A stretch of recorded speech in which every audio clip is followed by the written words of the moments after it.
If your only source of income is your salary, then you're one step away from bankruptcy. You're not a millionaire if you're in rands, okay? Everybody in South Africa has $1 million. You're a millionaire if you're a dollar millionaire. Our South African household saving rate is minus 1.2%. Oh, they lost everything because they didn't understand compounding, and their skill is no longer valuable to the marketplace. Hustling doesn't make you rich. Hustling never makes you rich. People that are hustling are surviving.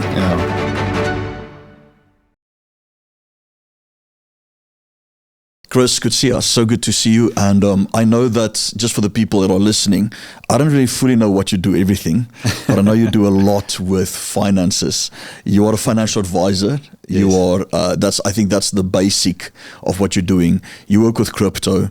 You do a type of arbitrage, but I don't want to get too much into that. I also want to say you are a coach on our app, yes. Leon du Preez Society, as a financial advisor for any advice on crypto investing. Correct. All of that. Yeah. But I want to just ask you, what maybe you can tell us, what do you do and how did you get into it, or what caused you to go into it? So, I'm a West-Rand boykie. Grew up in West-Rand, Krugersdorp. I went to varsity. I did my BCom honors. And from there, I actually just wanted to start working with finance. My actual dad said to me, if you can work with money, you will basically make it. And all my attention when I grew up was on how to work with money, how to work wisely with your money. And in Standard 8, I actually, one of my teachers, Mr. Fourie, he actually showed me supply and demand. And I knew, I wanted to do something in finance. And you have a service-based business, which means you need to sit in the face. You're a financial advisor, which means you have to sit with people, talk to them, yet you have a Stutter. What is the story behind your Stutter? So the story behind the Stutter, when I was small and I was about 5 years old, my mom was actually in a house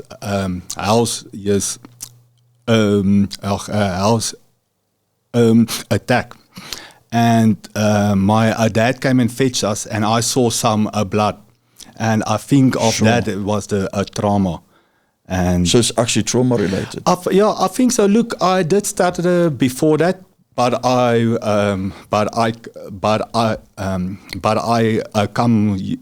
came right. And then when that happens, it was almost like that's the final shock almost. Wow. Yeah. So I think it's a trauma related, but I also think you are born with it, and God gives you this a talent almost, I want to call it, and then He wants to see how you work with it. So I think really. There is something about it and how you talk and so on, but I also think it's a trauma related, or something happened to someone that actually then shocked him when you were a small or a little. Well, how does it feel in your mind when you talk? So it is actually quicker. So you think of words automatically. And as soon as you, so it's all about rhythm. So you have to give a rhythm to a talk. As soon as that rhythm breaks, then you stutter. Yeah, then you start stuttering. So you must almost like think of words that you can divert off. So for instance, if you think of simple and you can't get the word simple out, you need to think of another word. But do you know you can't get it out? Yeah. Or does it only come? I'm just asking. No. Do you only feel it by your mouth, or do you know in your mind already it's not going to come out? I want to say both almost. So some of the times you can almost see the word, but you can't get it out. Because it's rhythm and how you can't actually get it through. So most Stutter people really struggle with their name because yes, that you can't die a word of. So some of the times when I was little, I just say my name is Peter or something like that, because I couldn't. I couldn't get a Chris out. So I was standing there. I'm sure, and I've just said Peter. Yes. And then the guy would have called me Peter, and I was like, who is Peter? No, yeah. So some of the words you can't divert from, but most of the words you get another thing to say and so on. So it's both. It's a rhythm and something in your brain, which some of the times oh yes, I'm gonna. Stutter now at this. So I heard that singing, you can sing. I don't know if you heard it from you, but I heard from people they started that apparently they can sing, but not talk. Is that correct? Yeah, because of the rhythm. Like I said, Okay. So it's because there's rhythm to it, and you flow with it much. Better. Same with me. If I start talking about business and selling, I would stutter much less. Okay. Than just normal talking to someone and so on. Okay. Yeah, and people, because you almost like get into that space in your head where you know what to say, you know how to do it, and that's the rhythm that you are going with. Sure. Okay. Yeah, so you almost like a plan before the time how you're going to... Have you felt it limited you in some areas? Man, I think it actually helped me because I think some of the times I would have said something what is actually then better, and then I just keep quiet. Okay. So I think maybe it saved me some of the times. Limited, not so much, but maybe motivated me a bit more, because at school, a lot of people laughed at you. Sure. Especially with speeches, and so on. That was the hardest. Sure. So, but I didn't go and ask my teacher to speak to her. Privately. I did it in front of the class. So a lot of confidence. So you have to be in a zone of confidence the whole time. Yes. So I think that's how it helps you, because you did the whole time in the zone of confidence, and that's how you have to teach yourself. Sure. How to That's very speak. good. Yeah. So I did my BCom honors degree in risk management. And then from there on out, I applied for jobs, and I landed actually financial advice. Okay. And I worked with one of the major banks, and I actually grew up with that. And then, because I was so involved in finance, I actually went on to become a stock broker. And what we did is actually day trading, meaning you buy and sell shares quite quickly, and you go in with a big position, and then you go out quicker, or of course. and you make like scalping money and so on.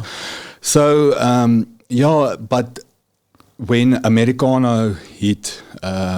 I could have seen there's a lot of liquidity moved away, and that showed me, a listener, I need to go into something more stable. And the one thing that I knew was financial advice, and I went back to a financial advice, and that was about in 2012, and in 2014 I actually then opened up my own financial advisory. Okay. Yeah. So you've been going now about 12 years, and I want people to really stick to this interview, because we're going to touch on stuff that the new crypto bull, we're going to touch on investing, and I think that smart investing, and I'll give my point of views or opinions, is one of the only ways really to make money. I think if you're a South African, I think business is very difficult right now. You know, you can no longer open up a barber shop and make it. You can't.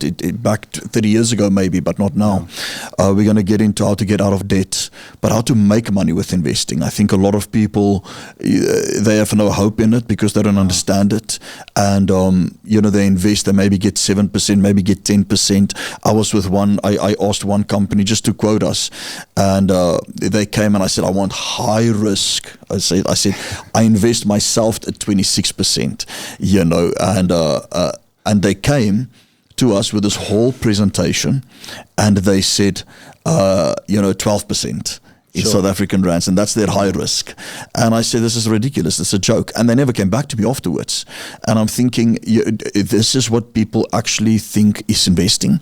You know, the rand loses so much. So you have solutions to all those things. I mean, you've got a company, you're a financial advisor, but you also do investing. You also assist people with that. And I want to give people a solution. But before we get to that,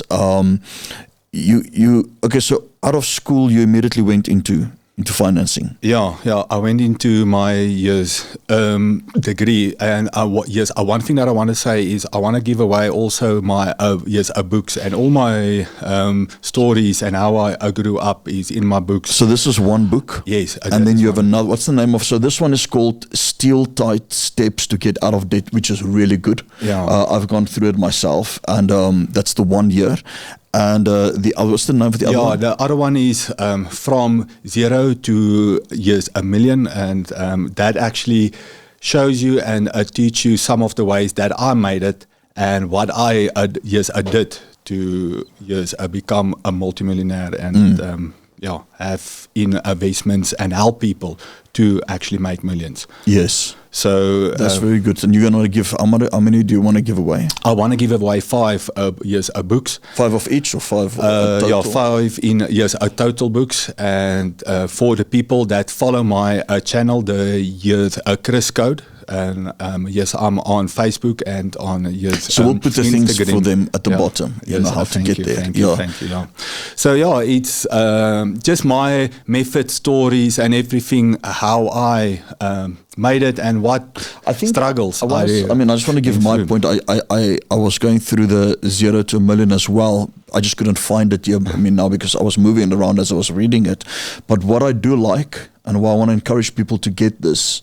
It's very simple, or you did it in a simple language, not complex language. I mean, we can read Money Making the Game, and you know, what is that one from Tony Robbins, and we can read all these books, but it doesn't apply to South Africans. It doesn't. It's not simple. It's like you have to read a manual before understanding things. And I really appreciated that your stuff was very simple, and it is geared. It can work for any country, of course, but it's geared to those in South Africa. Yes. So the whole focus is, I want to be the voice. I want to be the helping hand to the normal South African out there. Yes, outside, make finance or financials for him very simple. You know, like he wants to know how and what to do. Yes. To actually be in the 1% or how to. What is the 1%? The 1% is the people that actually actually work their money to make their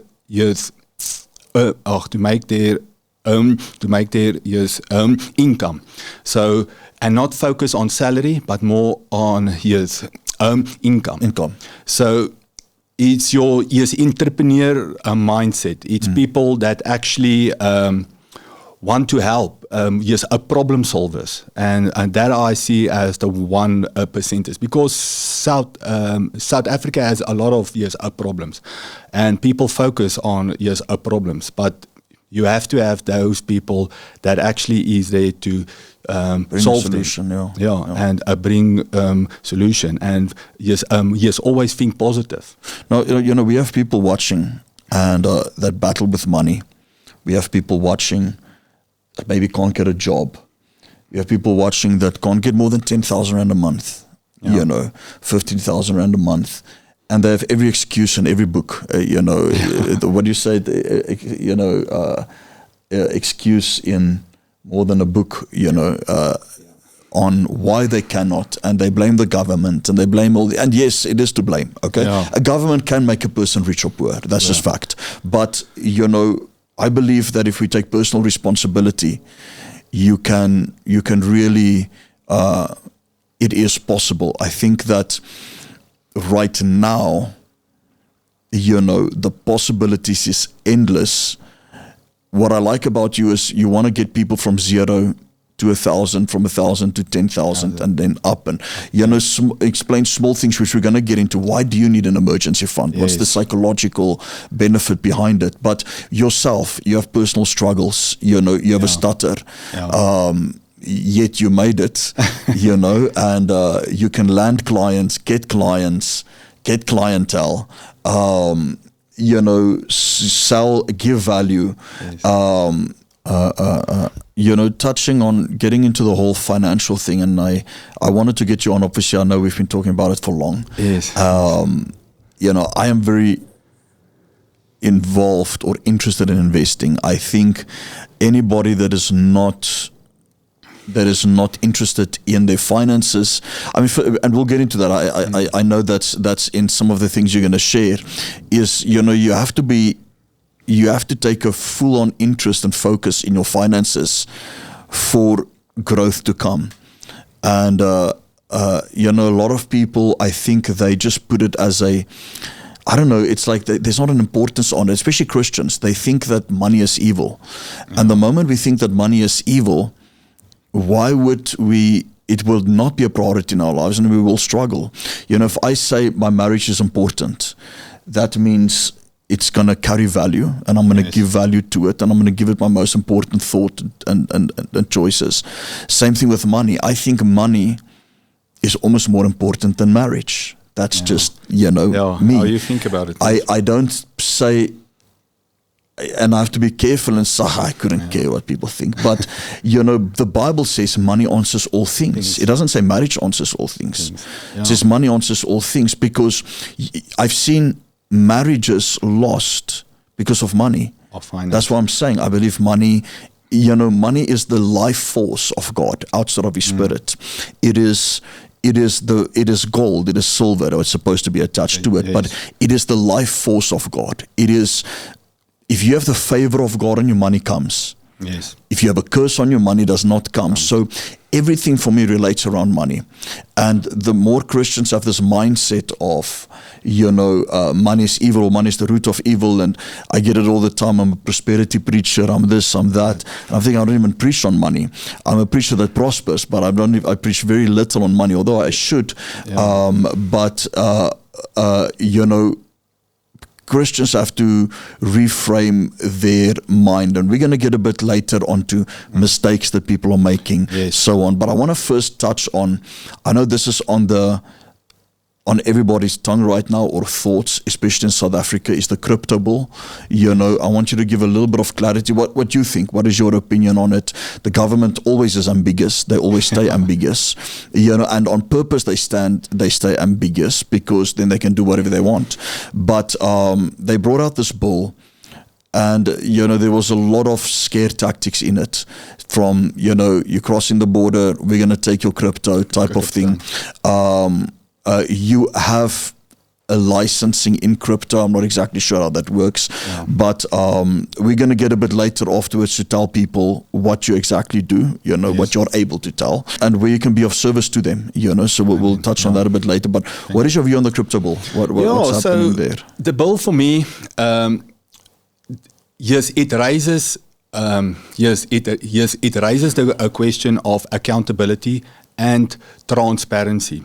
So what I mean with that is, look, if you go back to where this whole bill comes from, and it comes from the law case, or the lawsuit from Standard Bank and the Reserve Bank.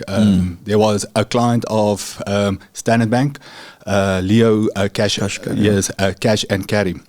And what they did is they saw the loophole of a crypto, And that's what this bill is all about, is closing that loophole. That exchange rates. Yeah, because that...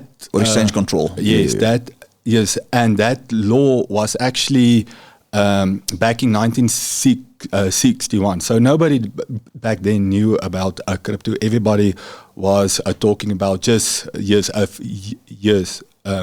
fiat money, meaning rands.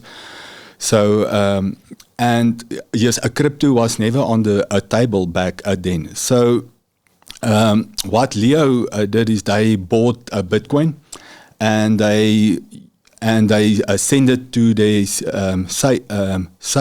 Seychelles exchange.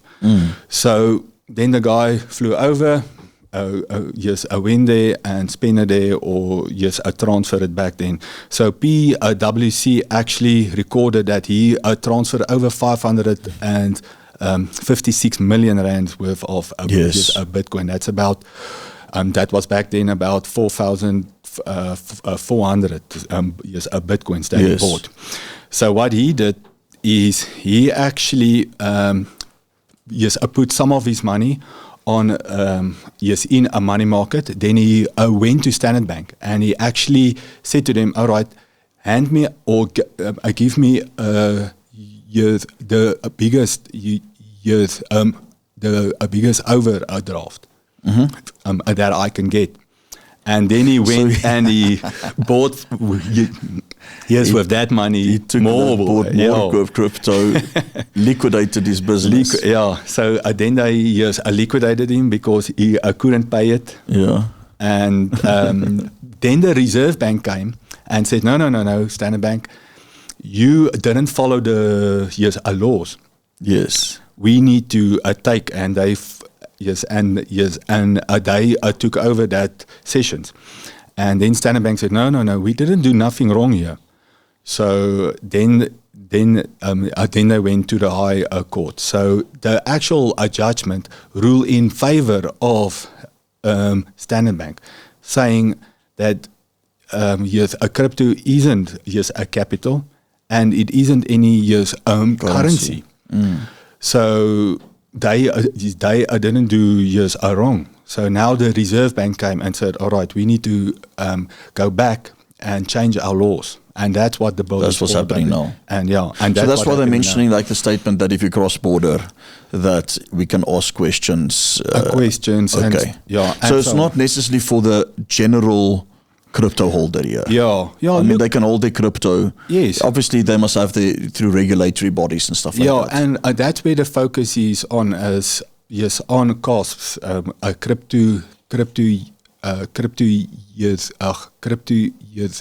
Asset service provider. Crypto asset service provider, CASP. A CASP. So they want you to only buy from CASP because there is unregulated, unlicensed companies. Okay. That is selling a crypto. Like there's a company that holds a Bitcoin, and now he wants to get ZAR or a rands. Now he sells just over the counter or to any person is a Bitcoin. So that type of dealings they want to do through CASPs. So what if I trade with David? Yeah, Will that not be able to be done? Like let's say you can do it now. Yes, is that so still fine? That you can do now, but with the bill it can change. Can't do it. Yeah, so they want you to do it through a registered CASP a company, because it's all about transparency. So who are all CASP? Who are? So CASP is... I mean, who's the companies and who is CASPs? Yeah, CASP. Like who have the ability to do it? So it's a companies that is authorized by the a financial service board, the FSCA. So you have to have certain things in a place. You have to have AML, KYC, KYB, all those. But who are they? Is it Luno? Who else? So all the registered,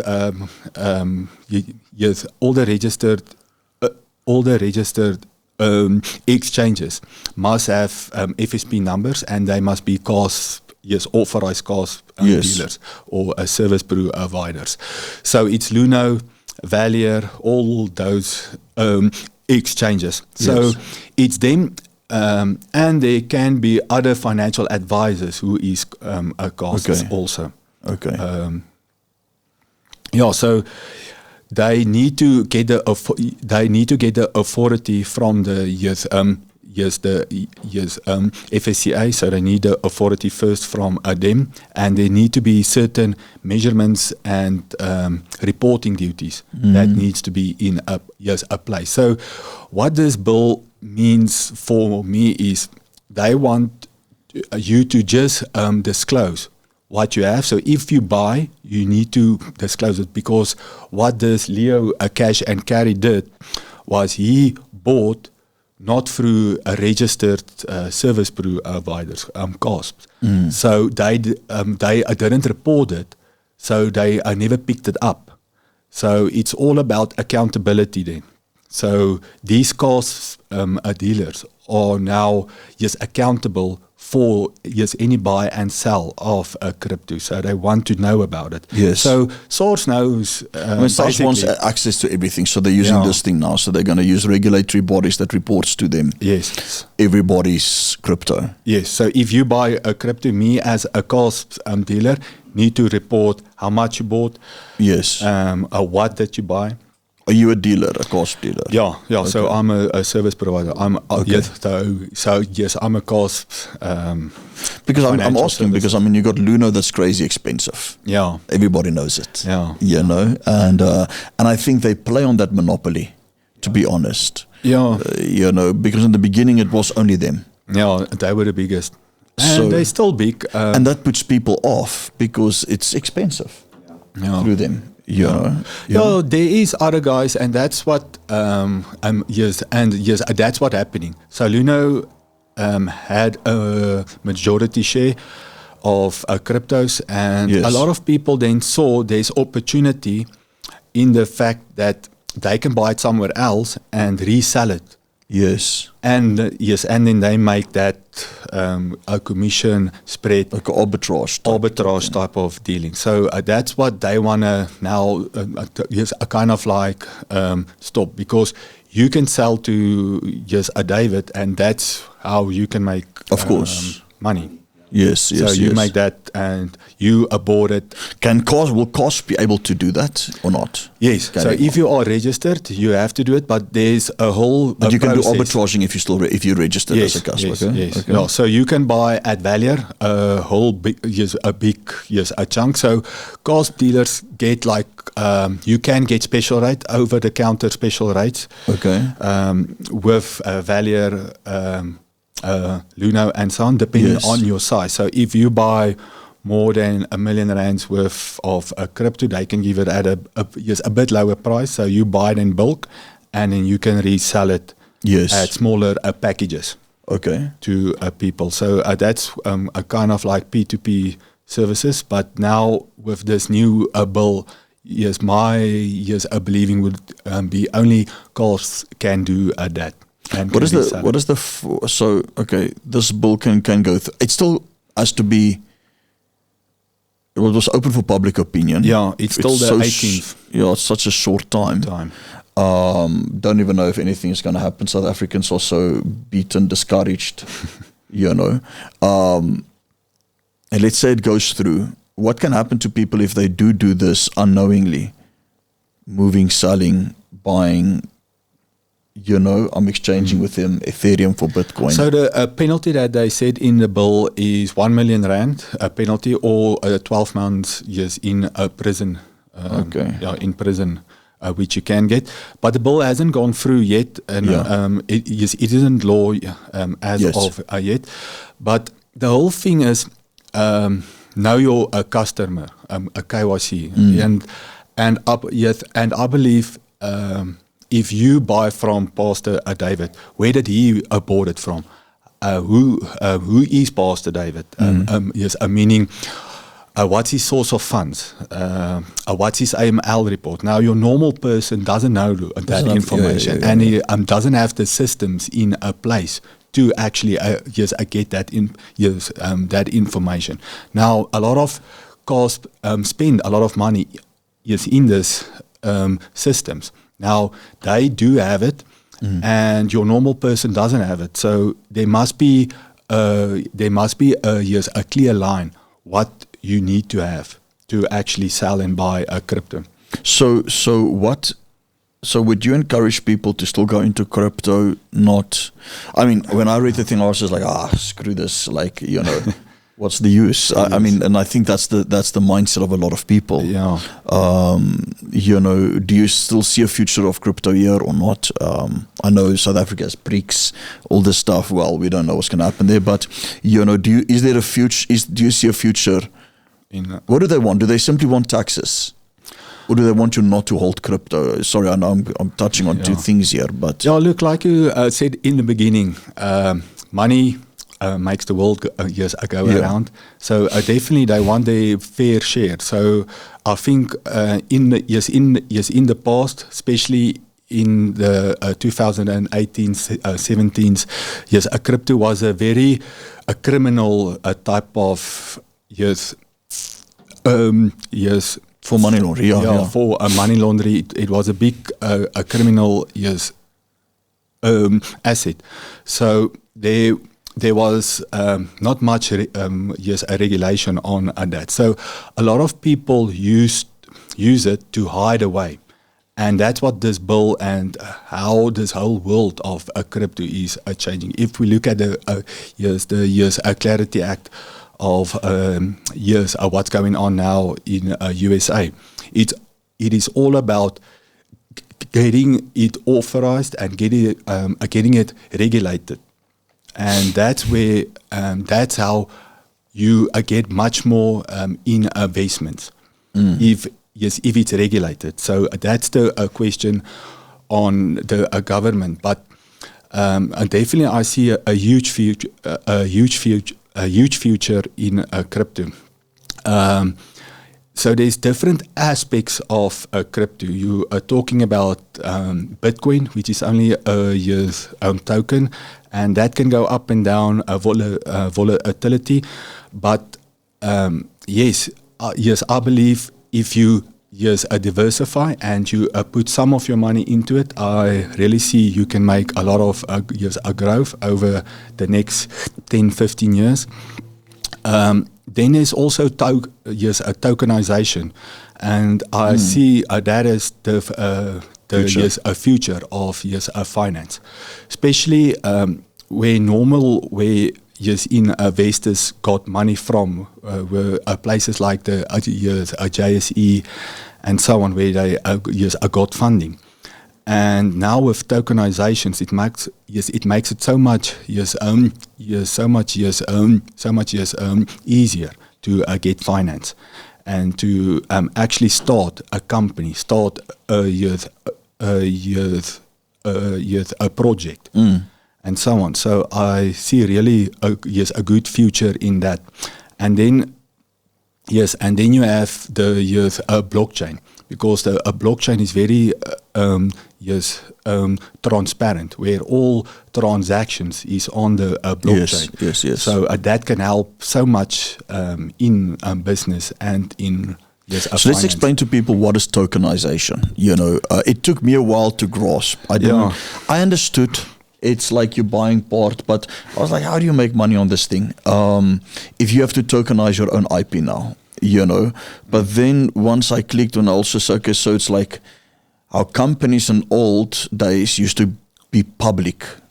Yeah. People can now buy and hold shares in that company.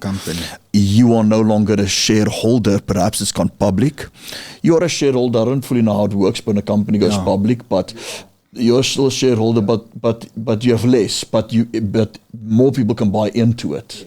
So, they open it up to 1 million shares or whatever, people can buy into it. So this is similar, but on a digital digital framework. So basically I take Encounter, I take Leon du Preez International, which we are doing anyway. I tokenize, first I get IP for it. Yes. Once I have the intellectual property, I tokenize it. People can buy into it, and it's almost like they're owning a part of it. Am I correct? Yes. So and they can use it for currency in the ecosystem of Encounter.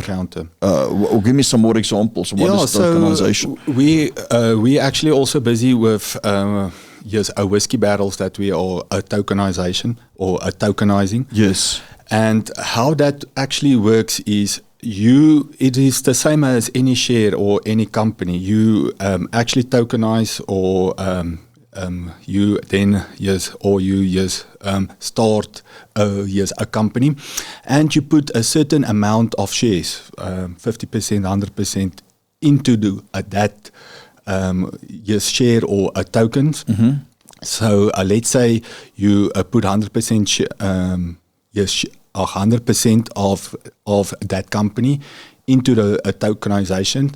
You can have 1 billion tokens, but that represents 100% of the company. So voting rights, everything goes with that. Now, the nice thing about blockchain is you can see where that share or that a token goes everywhere. So if I send it to you, you send it to that person, you can actually follow that the whole time. And that makes it so transparent.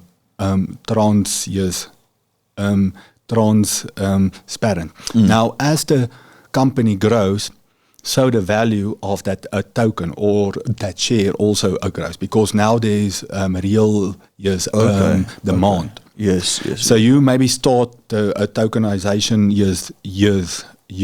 project of. Okay, great. So and then you get funding from and then that people buy it. Yes. When the company so they're investing into the company. Correct. Yeah, and it makes it easier, because the whole thing of the JSE and how they work is, where does that share now lies? Who can vote on that behalf? So they need to trace it. Now with a tokenization, it's much easier, much quicker, and a much more how can you say transferable. Okay. So if you have a wallet and I have a wallet, I can quickly send it to you, and you can pay me in fiat, in another a crypto, or any means of a payment. So you still need to do certain obligations like KYC. I need to know who you are. I need to do AML reports that I know who am I dealing with, and so on. Yes. So there is still certain things that you need to do, but it's much quicker. And you can start earning and getting in investors quicker, and to generate money. Okay, I hear you. And finance. So tokenizations is really. I've read an article where they actually said that tokenization now is at the same place as the internet was in the 90s. Wow! So it just shows you what years a potential there still is in a tokenization and a crypto. Yes. So we can let everybody buy it at cheap. Yeah. We can increase the value, and then just sell it off. Or what do? Like we rug pull it. Yeah. So there is people like that doing it, but you want to do it the legitimate way. Yeah. And get the right. Can a rug pull get tracked in South Africa? I was thinking about in South Africa. Well, it's not about in South Africa. So the blockchain is public. So it's public, but what are they going to do if you're in South Africa? In America, they get lawsuits and stuff like that. If you do it to an American, it becomes an FBI case. So if an American gets a rug pull, yeah, so it's all about also transparency, and SARS will ask the questions like the guy that's now making the money, because everybody is buying in, and then and then all of a sudden this guy runs away. So that's how costs now need to have the right people and the right systems, and do a diligence in a place for things like that not to happen. So if a CASP, a tokenized a project, they need to make sure who is that person's. A bank account, the authorities over it, all of that. So that's why it's so important to only deal with this type of people, your registered CASP service providers. So you have to make sure about this, and that's how scams was so easy, because people were saying, no, you can do this and you can do that, and that's how people was caught into this, and that's what I want to talk about also. Further in our podcasts about what the scams. Yeah, and how people must diversify, because it doesn't help you putting all your money. Are you saying that if people invest into any tokenization a project, let's say, that's risky though. I mean that should be like 5% max, I think. I mean, it's almost like a private equity type thing. Correct. And I would say, if you like, for instance, whiskey, and you want to invest into this tokenization project, it must be like you said, because you like it and you want to put a percentage into this. It mustn't be the whole. No, of course. The whole. I think it must be seen as like a Tesla. It must be seen as like, you don't put 100% into Tesla. You put, a certain percent. It must be like a part of your portfolio, but a stock. You need a financial advisor to advise you. First of all, Amen. I mean, I think 5% is good for crypto as minimum. I think if you want to be a bit more risky, you put 10% in. You can even push it to 15. Let's say you don't go gold or something like that. Because I see it as like gold. So I put crypto almost in the same asset. That's me personally. I'm not a financial advisor. But my portfolio is going to be broken up between 5 to 10%. Well, I don't know now with what's happening. But, I was planning to do 5 to 10% on crypto. Especially now while it's low. No, definitely. I think really now is the time to balance your whole portfolio. If you feel a crypto is a good investment for you, I would say also a crypto somewhere between the S&P 500 and a gold, because some of the times it follows the S&P 500, so it's good for South Africans to have dollars and invest into dollars, which Bitcoin is mainly. Yes. And then it's a good diversification for something else rather than just S&P 500 and or gold. But there's also space for the S&P 500 and gold. Yes. So you have to be careful not to commit, and then also to choose the right crypto. That's and obviously crypto is long term, so you're not going to see a return next year. But with the S&P 500, you might because it's lower. So you're going to see your 10% maybe a year with the S&P 500. Yeah, it can come down and up, but there will be a return where crypto is not going to give you that return now. Yeah. But I want us to maybe discuss, what is a good. First of all, I've two things to discuss. First of all, let's go into this one first. Is people that don't know, they hear me talking about investing online. They hear me talking about that's my passion. Now they want to go and buy stocks. Okay, so now they get onto whatever platforms there is. South African, let's say Easy Equities. In America they go into America Trade or Interactive Brokers, whatever there is, Robinhood, and they go and they buy their stocks. But what they don't realize is the moment they sell or change those things, they're realizing profit, so they get taxed. Yeah. That is why I think somebody like you is important, or any investing company, but they're not going to get the customization or the high risk with the normal investing company, but where you hold the finances and you can change without realizing. Am I right? Yeah. Like, that's why people go to investing firms. So if I'm with Alan Gray Yes. we can change our funds. Because Yes. you got funds. So I can change my funds, but I'm not realizing the profit into my account. Yeah. So I'm not changing tax. So I can say, okay, this year, 2 years, this isn't looking good. Let's change it a bit. Where people, when they try to do it on their own, they don't realize the tax they're paying. Yeah. You know, that's why it's important To have a financial advisor, and the main and thing, investing, somebody that can invest. yeah. Look, you have to think, and me as a financial advisor, I need to sit down with someone and see his need. So it's all depending on a client and the individual's need. Is he after a growth, meaning he just wants to put away every month the maximum and not touch it? Or he wants maybe a monthly dividend to pay out. Or he wants just to keep it safe. He just wants it there because he wants to park it. He wants to buy a property in the next 2 years or something like that. So it's all depending on the need. And so you can diversify.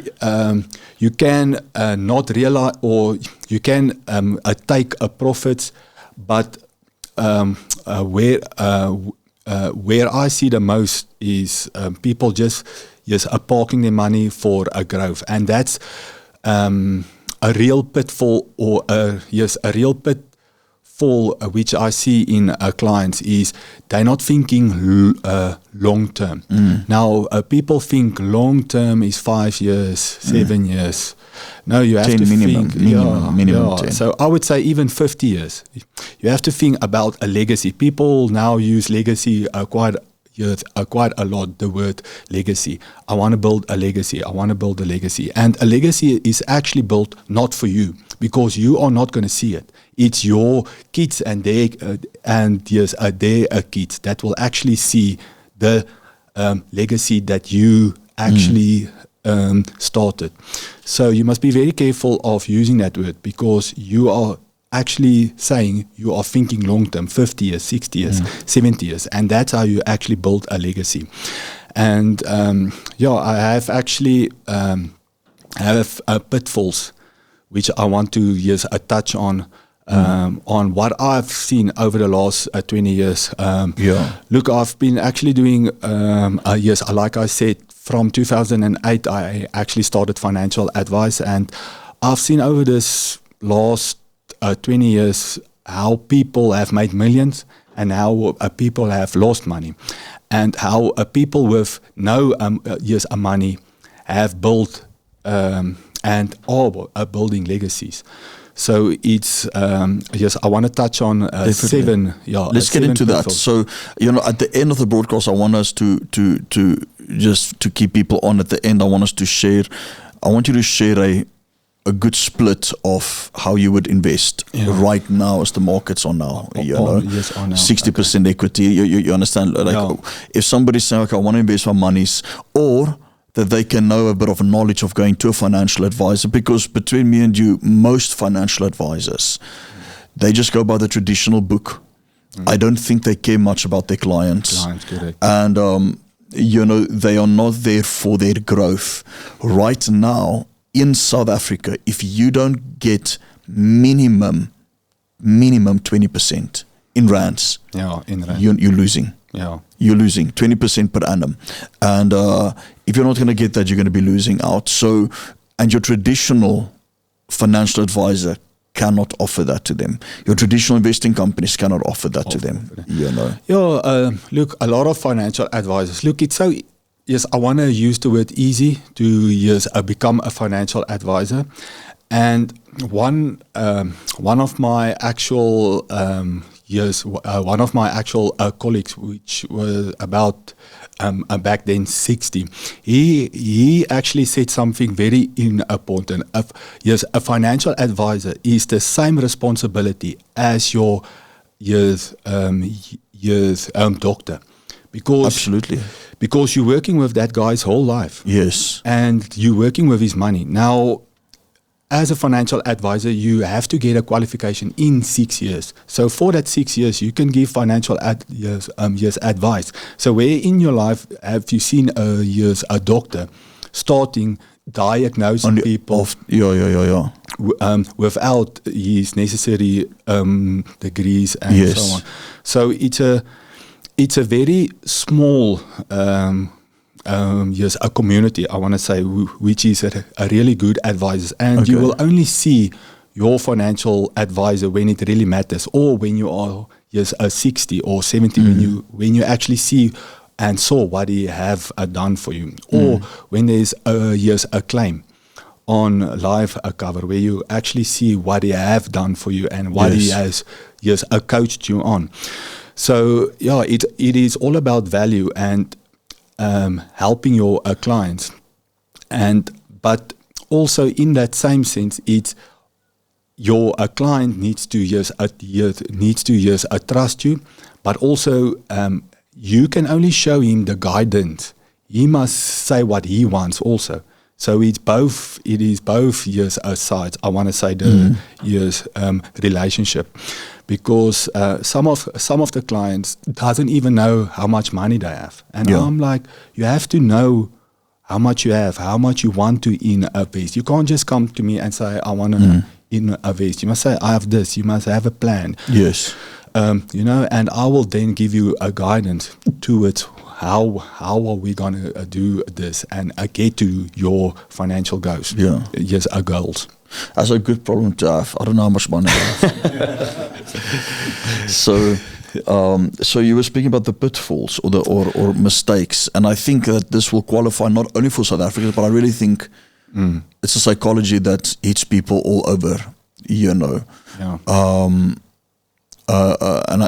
Let's get into that. So I've seven mistakes people people make, and why they are still broke. The first problem which I see is not earning enough. So people are not earning enough. So one good saying, actually, if your only source of income is your salary, then you are one step away from a bankruptcy. So you have to be thinking about income and not salary the whole time. I think Andrew Tate said something like, he said, the riskiest thing is to work for someone. And to earn just your salary. Because you put your whole life into one word, you're fired. You understand? I'm just saying, and you're not creating your own wealth. So you have to think about income and not salary. Yes. And people are not earning enough because their mindsets are wrong. So I'm going to tell you a story.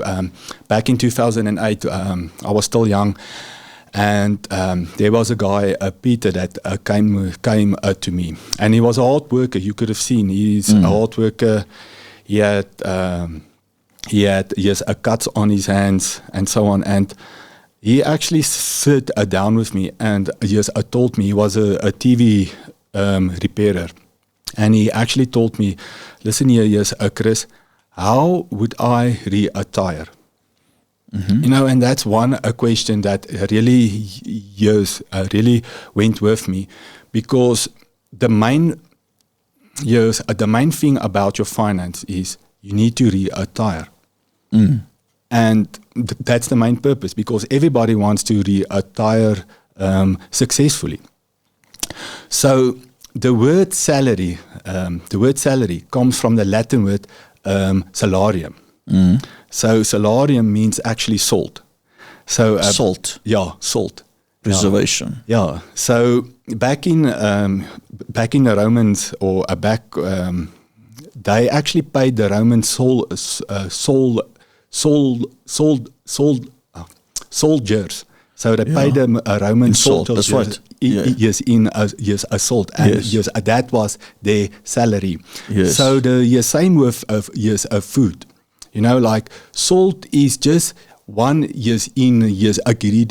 one ingredient in your course, in your food. The same with salary. Salary must be just one part of your wealth, meaning of your what you get in. Yes, it maybe plays a big role in that, but it mustn't be the only part. You need spice, you need sauce, you need all of that to make a meal.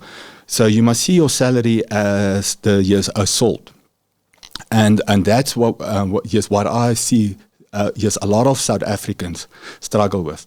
So to actually get back to my story about Peter, he actually asked me, Chris, I'm repairing TVs. You know how much TVs I must repair to actually retire successfully. And I told him, yes, Peter, you have to think outside the box, and you have to think about skills. And not a lot of South African think about their skills that they have. What is your God-given talent? And it isn't something that you think you need to work with computers. Maybe it is, maybe it isn't. But yes, actually, Peter, he actually made contact with me.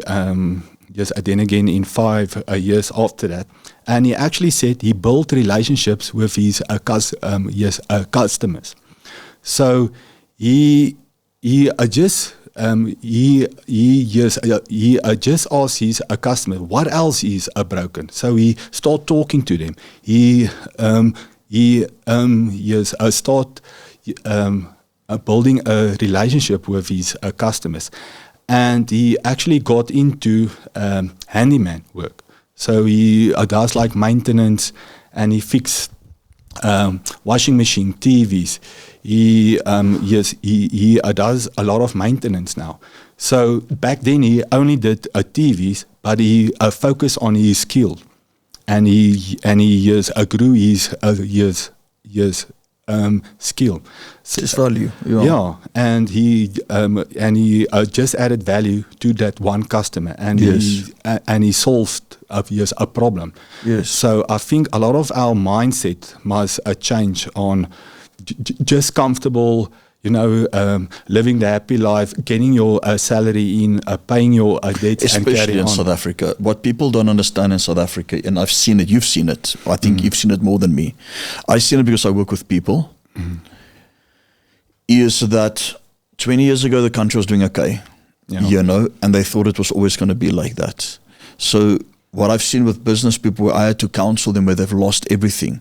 They had one big client, and they relax and they go comfortable because there's one contract, one big client, and then they suddenly lose that client now due to whatever it is, BEE, the government regulations, whatever's happening, the Ramaphoria. And then now they've got nothing. Or you have people that they made their monies, they didn't invest it, and I see this a lot. They have a house, then they have a house in Harties, or they got another house, or somewhere else. And they got these big houses, they got boats. I see this with a lot of Afrikaans guys. Yeah. But they hit 60, and then they realize those properties aren't worth anything. Nothing is worth anything. And I've seen them gone from rich to poor. We've counseled people where they wanted to put a gun to their head because they lost everything. Because they didn't understand compounding early enough. They don't understand the devaluation of the rand. And their skill is no longer valuable to the marketplace.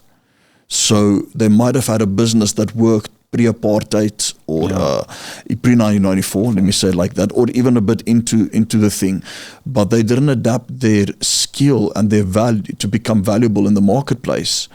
And I believe, unfortunately, there's no future for anyone above 40 in South Africa, especially South Africa is a racist country. Always been a racist country. People think racism started in 1994. No. It was how many 100, 200 years ago, it was the English against Afrikaans. And English created race laws against Afrikaans. Then when Afrikaans got into power, they created race laws against the English. It's the same what's happening now. It's just BEE. It was always there. So there's like this spirit over South Africa's racism. So I will just speak on the basis of history and what we are in today. If you are of a certain skin color, it is very difficult to get a work after 40. You're not going to get employed. That's why you have to develop a skill. Yeah, you have to focus on your human skill. Yes. And just to get back on your point which you made about all the people that move in that comfortable seating, and they buy houses, boats, cars, all those flashy things, but they don't save. And that's actually my next point that I want to touch on. But I see people and they're not saving enough. So first of all, they need to earn more. Yeah. So you need to earn more to save. You need to earn more to actually become wealthy. So that's because I know people, because now you're getting to not saving enough, which is very good, but you can't save if you can't earn enough. So the biggest secret to wealth is increase your income.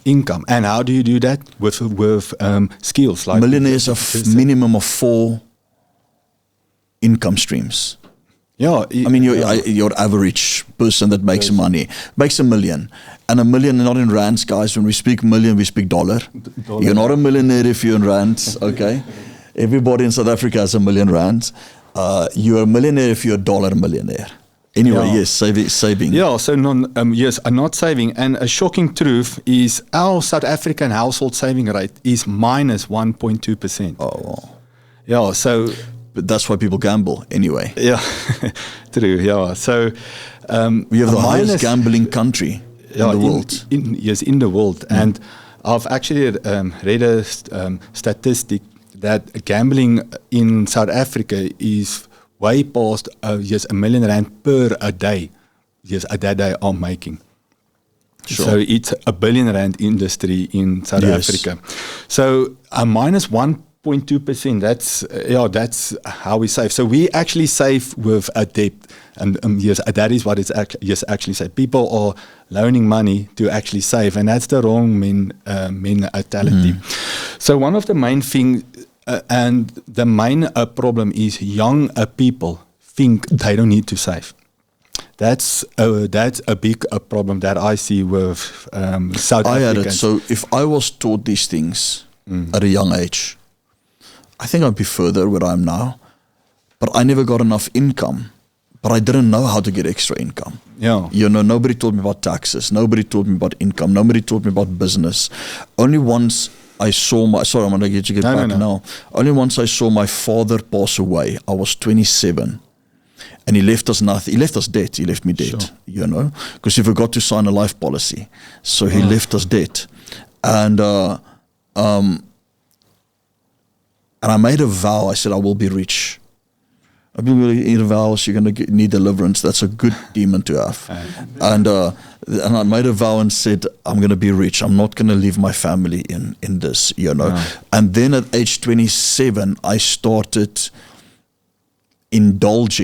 literally indulging every single night. Even though I was in ministry and I preached out at my own ministry, every single night I watched finance videos. I read every finance book I could, from the psychology of money to the, to the intelligent investor. And I think the first skill is to build your financial knowledge, your financial understanding, because people don't understand finances. They don't understand the psychology of money. They don't understand what brings money and what keeps money away. So what I did, I spent years, didn't make money. I just spent years learning it. So then there came a time, it was around 2015, I got an idea. And the moment I got the idea, money began to come in. Not the church or anything like that, but so people wondering, where do I get my money? I got an idea, and then I understood a bit of leverage. I understood relationships, networking, which I know you're going to get into also later on. But and I began to I began to obtain properties and all those things, but through leverage and networking. Because I studied finance. And that's a skill. Yes, that's a skill that you develop. But I think what you also said, what you mentioned is you saw the value of money. And I've seen and I've been sitting with a lot of millionaires, billionaires in rands. And one thing that I actually see is they see each rand as working. It's like that small minions of and they're working and they are doing things, and that's every rand must work for you. And and that's where I actually also see people are lacking. But to come back to the point of not saving enough, and a lot of people's mindset is when they wake up at 45, 50, then they come to that point and say, yes, I've been living a good life, but I have nothing to show for it. And they don't understand the effect of a compound interest. So I have a nice slide here of 10,000 rand. If you save 10,000 rand a month, and you can work it backwards to 1,000 rand a month. You can just start with as a little as 1,000 rand a month, and you will become a multimillionaire. So if you save 10,000 rand, which is not going up, and you save it for 50 years, and you're only getting 12 per cent, like you said. So you do 10,000 a month. 10,000 a month for 50 years, you will save 60,000 rand. So that's the capital. 6,000 rand. Sorry, 6,000 rand. That's the actual capital that you will put in. 6 million. 6 million. Yes. But over that term, your 6 million will become 390 million. Yes, and 90 million. So one thing that I want to put your attention on, every 5 years, especially the last 5 years, it's a doubling. That's when it goes. Yeah. And it's doubling. So every 5 years, yes, the first 20 years. And I know it hits only after 40 years or something. It really snowballs. Yes, 35 actually, you can see a curve then shooting up. So the first 20 years is actually short term. Yes. Because it stays about level with the capital. Yes, you will see growth, but really when you see high and good returns is from 35 years over. And this for me was a bulb and a spark, because it is the same with a business. It's what you sacrifice now, which you will later see the fruits of it. So people's mindset is, first of all, they are not saving. Secondly, they really think short term, and they're not seeing the long term. Yes, a picture, 35, 40 years, where you actually see. And it is so easy. People can say, but I'm 40, I don't have that years left. I'm 50, I don't have that years left. Create a trust. Yeah. There's so many things you can do. Yeah, and let's say you can save 30 million in 20 years. I'm just using an example. Yeah. You can get to 30 million. That 30 million gives you how much a month? 10%, it gives you 300,000 rand a month. Okay. Yeah. There you got it. You got 30 times more than 10,000, and you let that thing go for generations. Yes, and you just leave it. So even with 1,000, let's say years, let's take 1 year, a 1 note back. So you can save 1,000 rand per years a month for 50 years will give you 600,000. That 600,000 will then be 39 million. So you can even work with that. Just start early. And one of the big secrets that South Africans don't do is a tax-free savings. So a taxfree savings. I haven't even done it. I know I need to. So especially for important. Kids.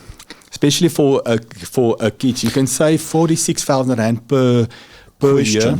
Sorry, with the tax. Oh, sorry, carry on. I want to follow you in reason. I'm asking on it. Yeah. So 46,000 per year and 500,000 per life. Per life. And didn't they up it now, or is that? That is the up. Yes, it was 36. 36. Yes, and it's now 46,000, but they still kept the 500,000 because that's the main secret here. So if you do this, yes, it will take you 11 years. It will actually take you 11 years to get to that 500,000.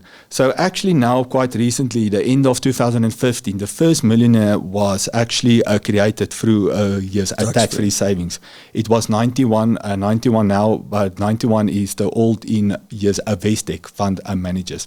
So a guy invested all his savings, which is roughly about in capital 320,000 rand, and in 10 years, he got to $1 million. So that's roughly about interest of 20%, 22% that he got per year.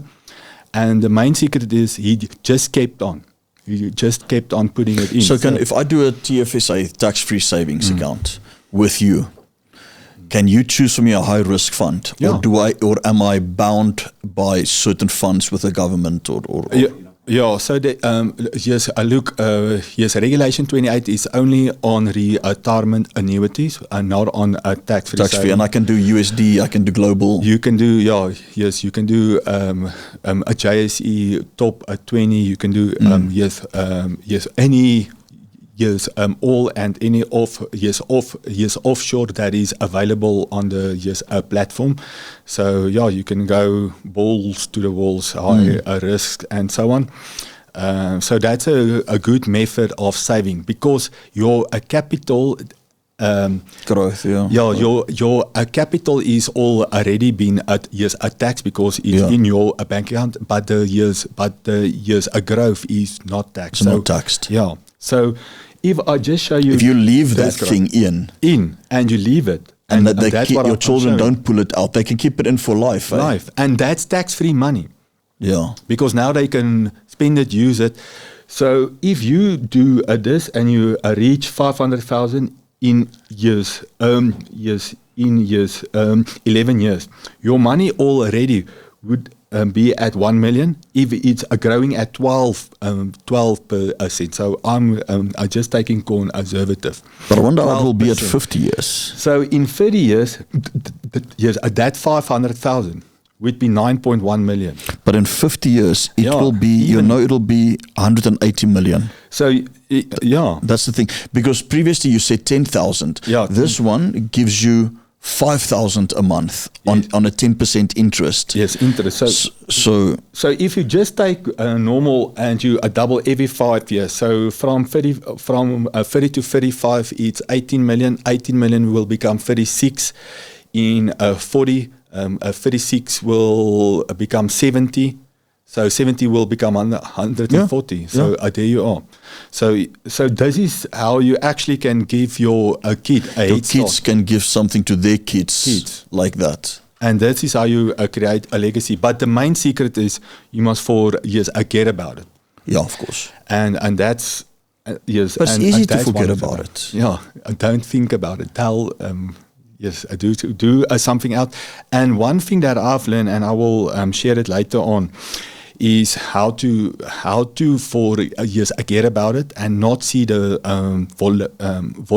volatility. Yeah, volatility. And I've seen it with my own money, and I will share it later on. Okay. So this is one of the secrets that people forget and people don't do is they tax-free savings, but they are doing the tax-free savings and they are pulling out of it, and that's where you fall. Because you can't put back in. Yes.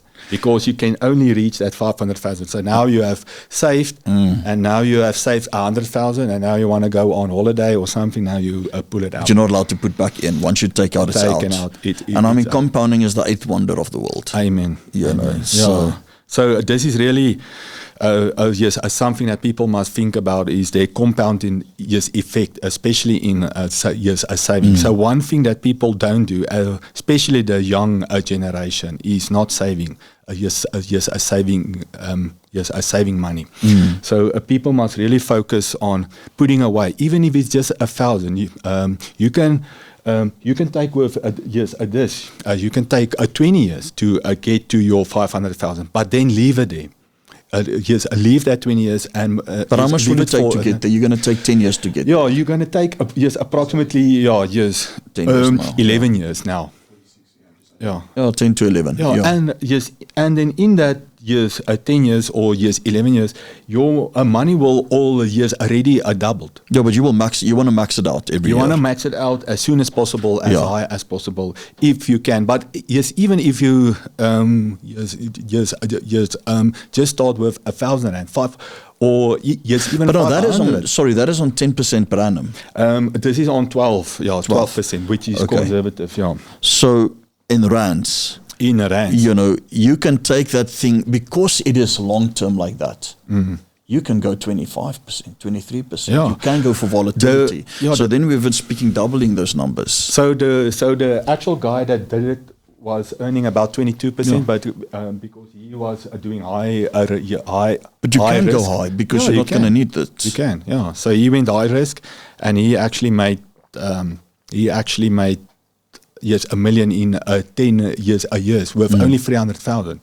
So he made his million in 10 years.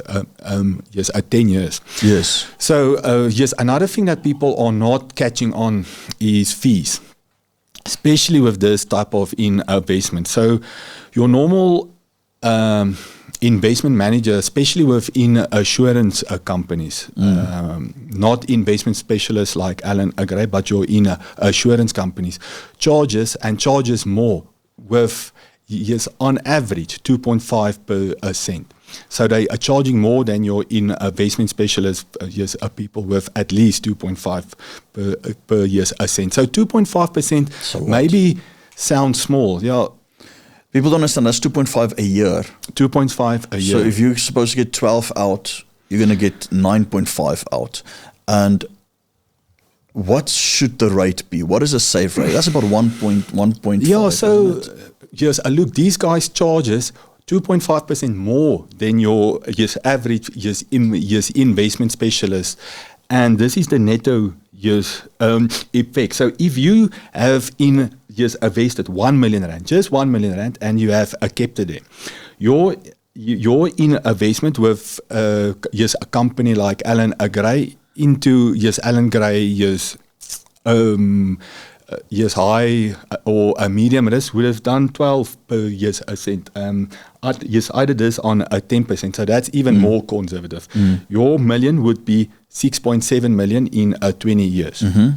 If you have invested it with in an assurance company or a company that charges 2.5% more, your net worth would have been 2.5 million rand less. Gone. Yeah, so gone. What companies are that? What do you mean by assurance? Or insurance. Yeah, insurance. Okay. So it's sort of like your Sanlam, Discoveries, Old Mutuals, your Liberty Lives, because these guys uses investment specialists, but they actually just charge add their fee on. So they add their fees on. So yes, and this is only on 20 years. So yes, imagine that figure over 50 years. So if you don't choose it correctly from the word go, this can really, and a lot of people now, especially in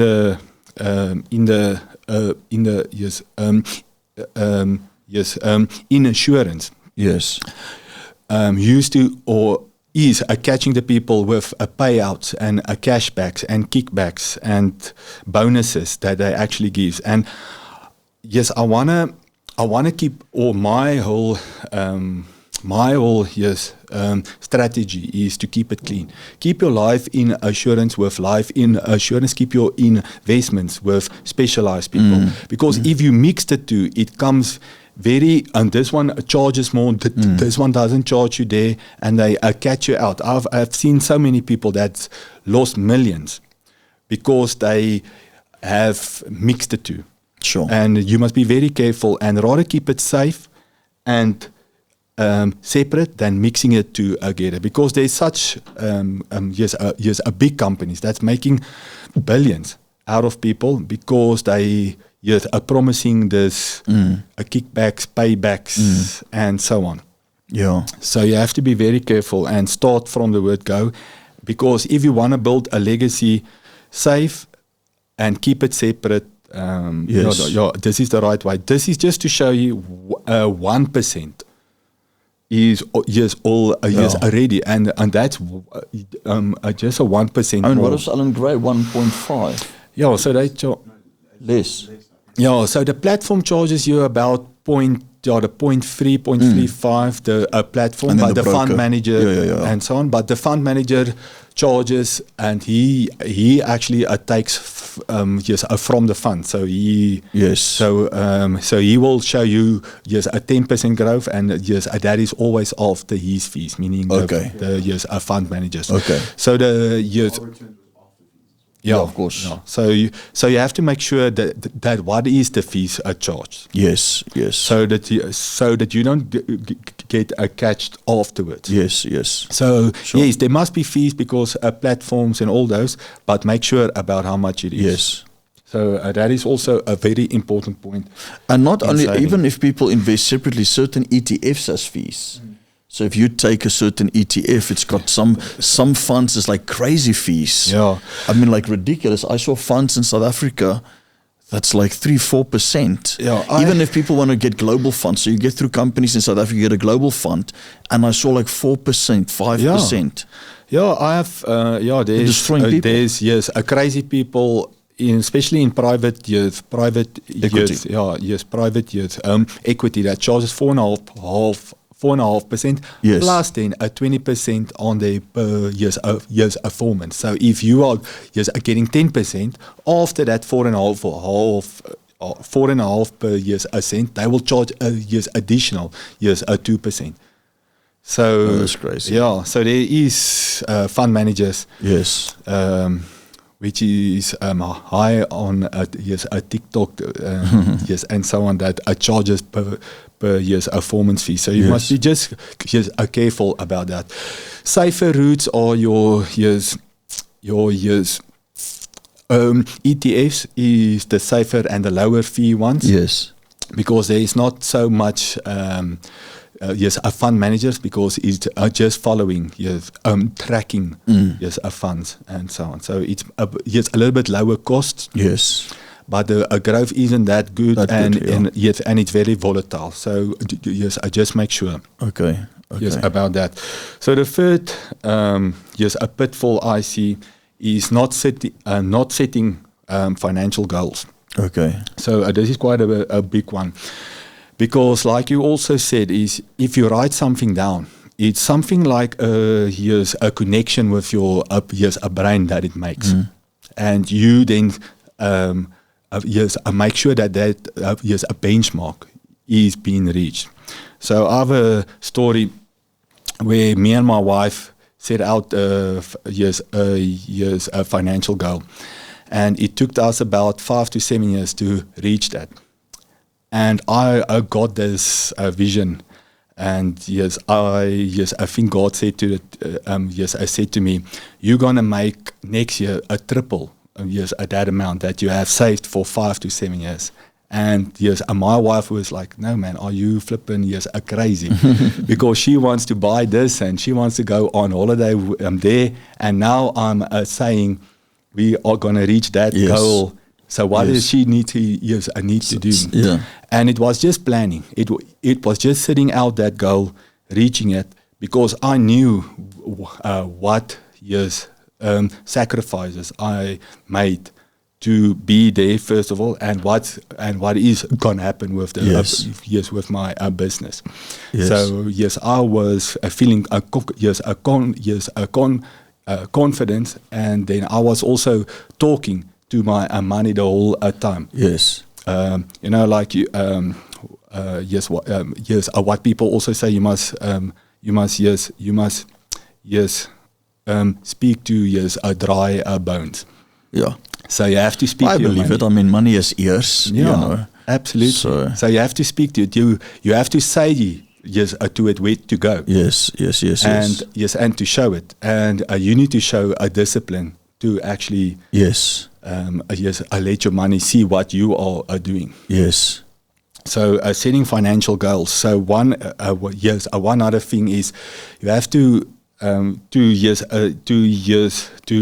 years set financial goals is also to give up sacrifices. So a lot of people back then when I just started my business, I was actually driving a small bakkie. Me and my wife was sharing it, where the people that I employed actually drove Ford Rangers and Hiluxes and so on. But I was set on my goals because I knew what I wanted to reach, and we made sacrifices. But later on, it's just a matter of when, because it will happen. because you have put in the work. You are reaching your financial goals. You are saying to your money where it needs to go. Yes. So you will reach it. It's just a matter of time. So you just have to reverse the process. Yes. Put in now the sacrifices. Don't spend now money on X, Y, Z, but later you will have that in your life. So that is one thing that I don't see, or where I see South Africans make big, of course, big mistakes is not setting goals. Yes. So you have to set goals. You have to write it down. Otherwise, you don't know where you're going. Yeah. Very simple. Yeah. A funny thing. Yesterday, my kids, they bought this book at school, and they were writing down. We were in the shopping center, and they actually write down what they want. Like they want marshmallows, and it was so hard for me not to buy it because it was written down. Yes. And you see that, so I want to abide. So that's the same with years. That's the same with years a God. Yes. You have to write it because down. we're stewards. Yes. So it shows good stewardship. Yeah. So you have to show a God what you will do with His money. Yes. Because it is that you are stewarding. Yes, sure. So the fourth pitfall which I see is taking the wrong risks. People are taking a wrong risk, and me and you have talked about it. Yes. Profit.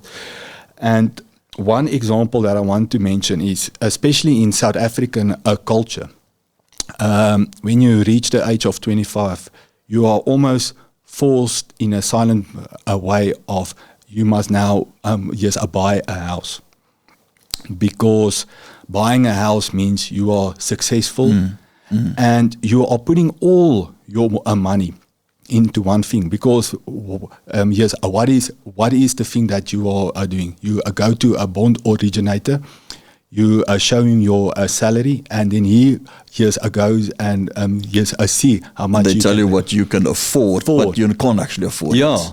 So you see, yes, I can buy a house of 2 million, 3 million, 5 million rand worth my salary. Now you go and here's a window shop for a house of 5 million, 3 million, whatever the bond originator gave you. Yes. So now you are not thinking about the levies, rates, rates, water, and maintenance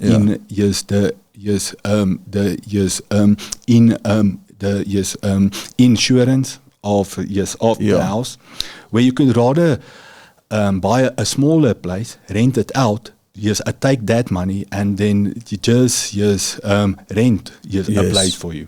Yes. Because then that money pays for something. Yes. Because the house that you actually lives in is a liability, because you are not making money out of it. Yes.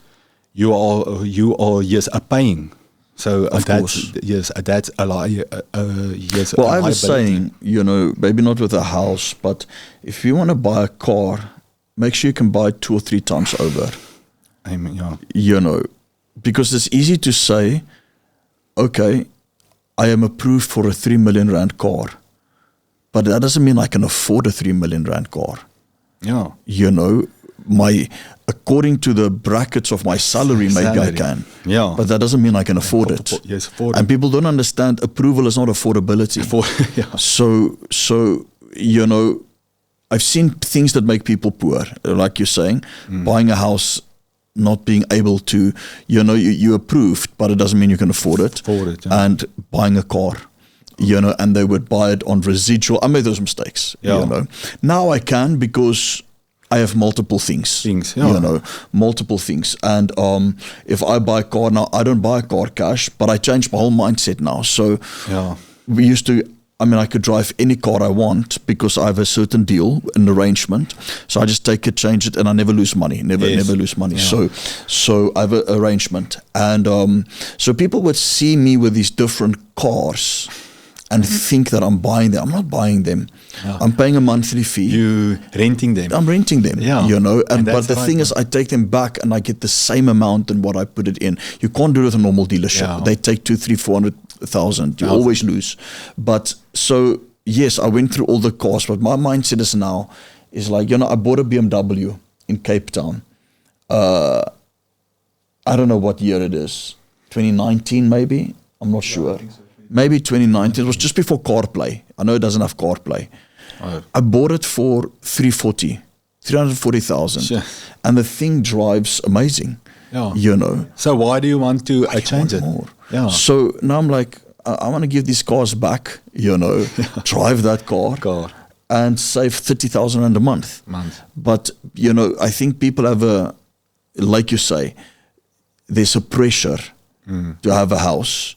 There's a pressure. It's keeping up with the Joneses, you know. It's there's a pressure to drive a certain car. Yeah, a certain status. But what makes people poor is a car and a house. Absolutely. Buy a lock-up and go. Buy something simple. Rent it. Yes, like you said, rent it. Yeah. And I've seen rent so is many. nothing. Okay, it does go up yearly, but you can get good deals. Yeah. And you can get sometimes owners that are favorable, you know. Yeah, and if they see you are committed for long term, you can make a deal. You can make a deal. So you can rent a house that will cost you at the bank like 55,000. You can rent it for 20. Yeah. So why do you need to pay then years assurance? Look, if I only breaks? bought 3-4 years ago. I was almost 40. That's the first time I bought. Sure. Now I do advise people when they're young.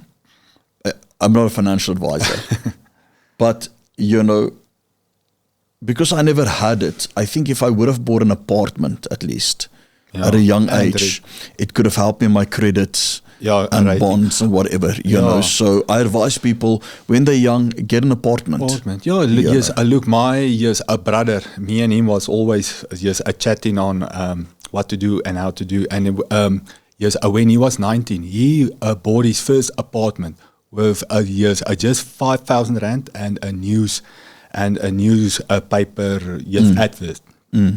So and then he got the money every month.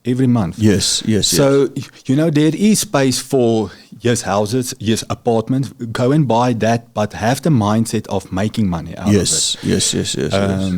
Yes, you can maybe live in it for 1 year, but you know you have to think you're smart. speaking now to the survival one, the person that's surviving.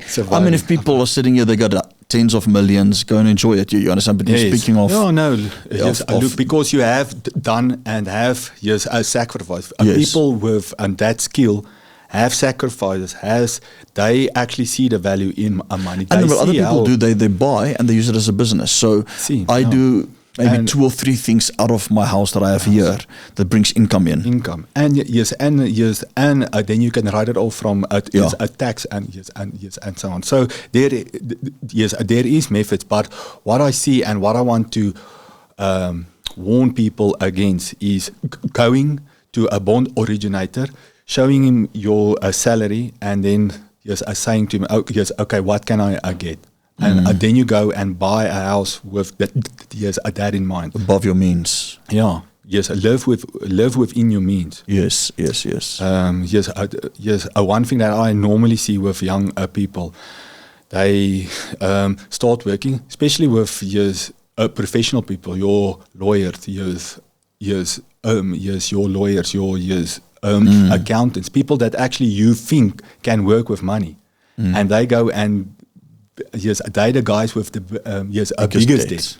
Yeah, especially I've seen it. A professional people, doctors, and that's the actual people that need this type of. Because they also have student loans to pay off, most of them.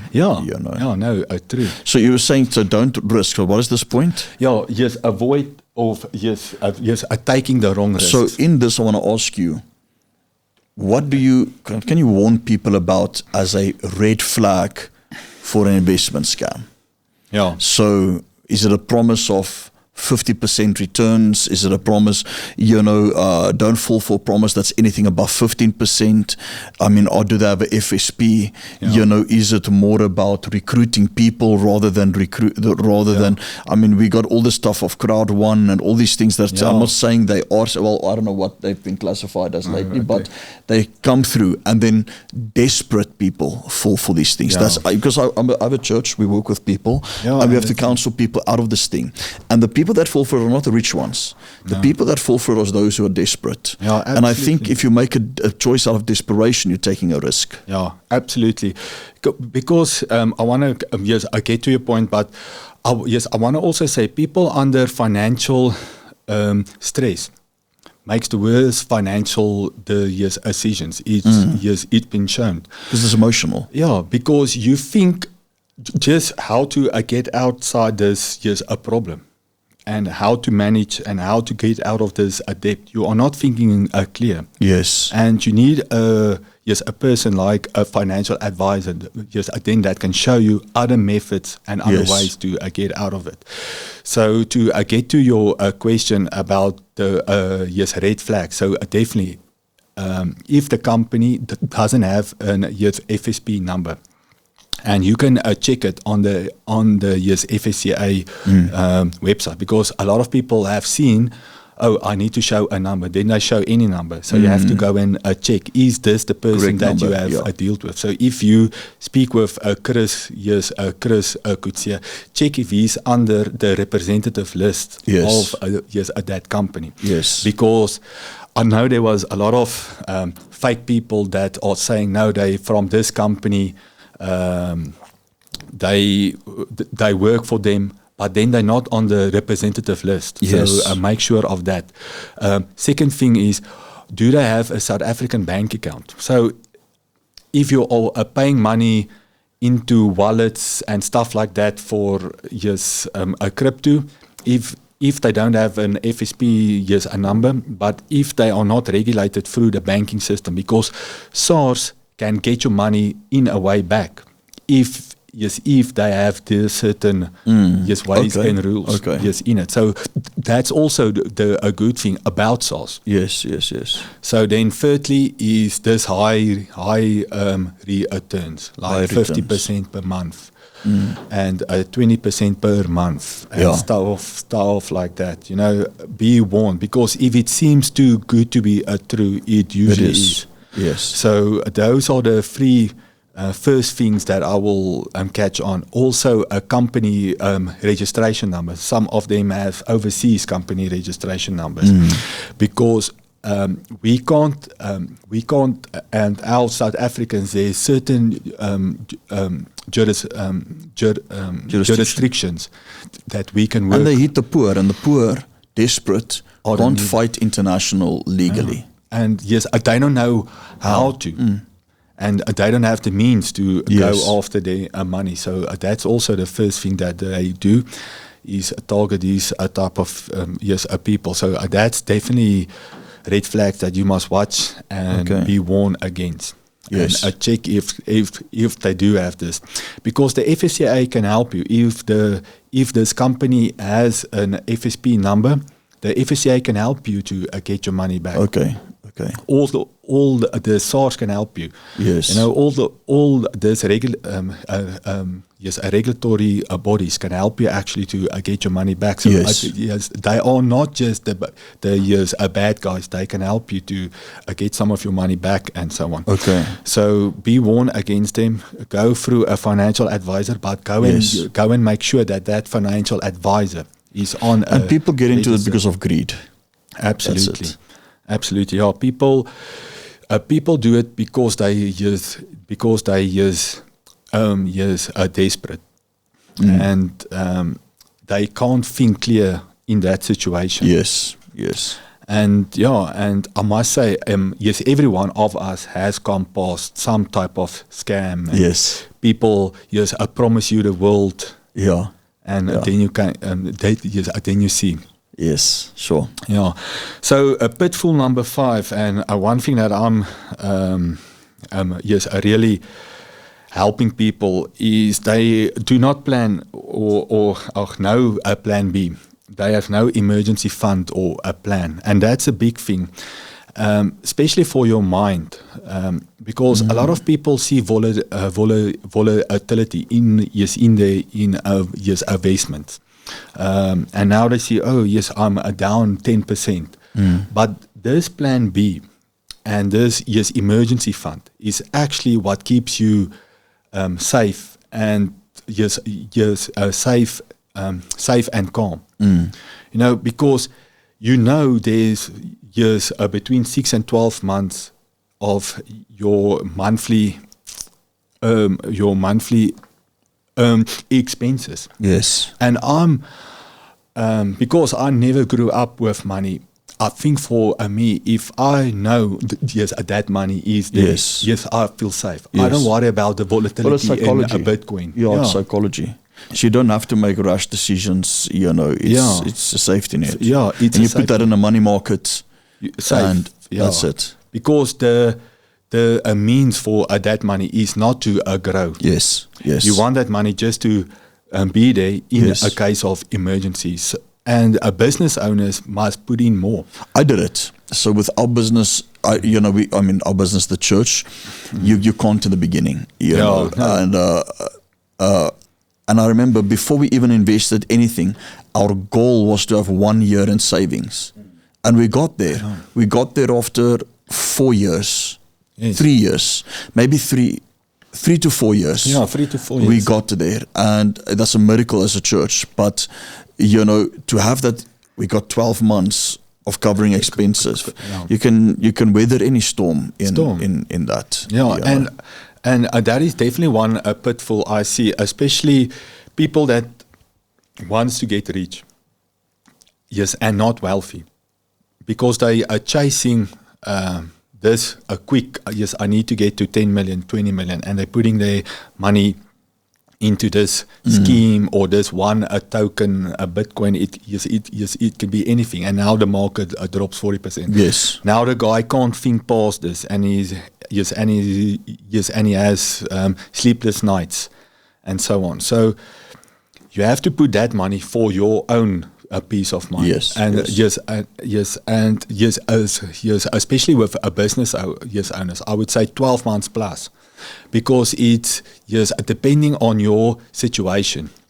I have seen business owner want to buy out these business partners.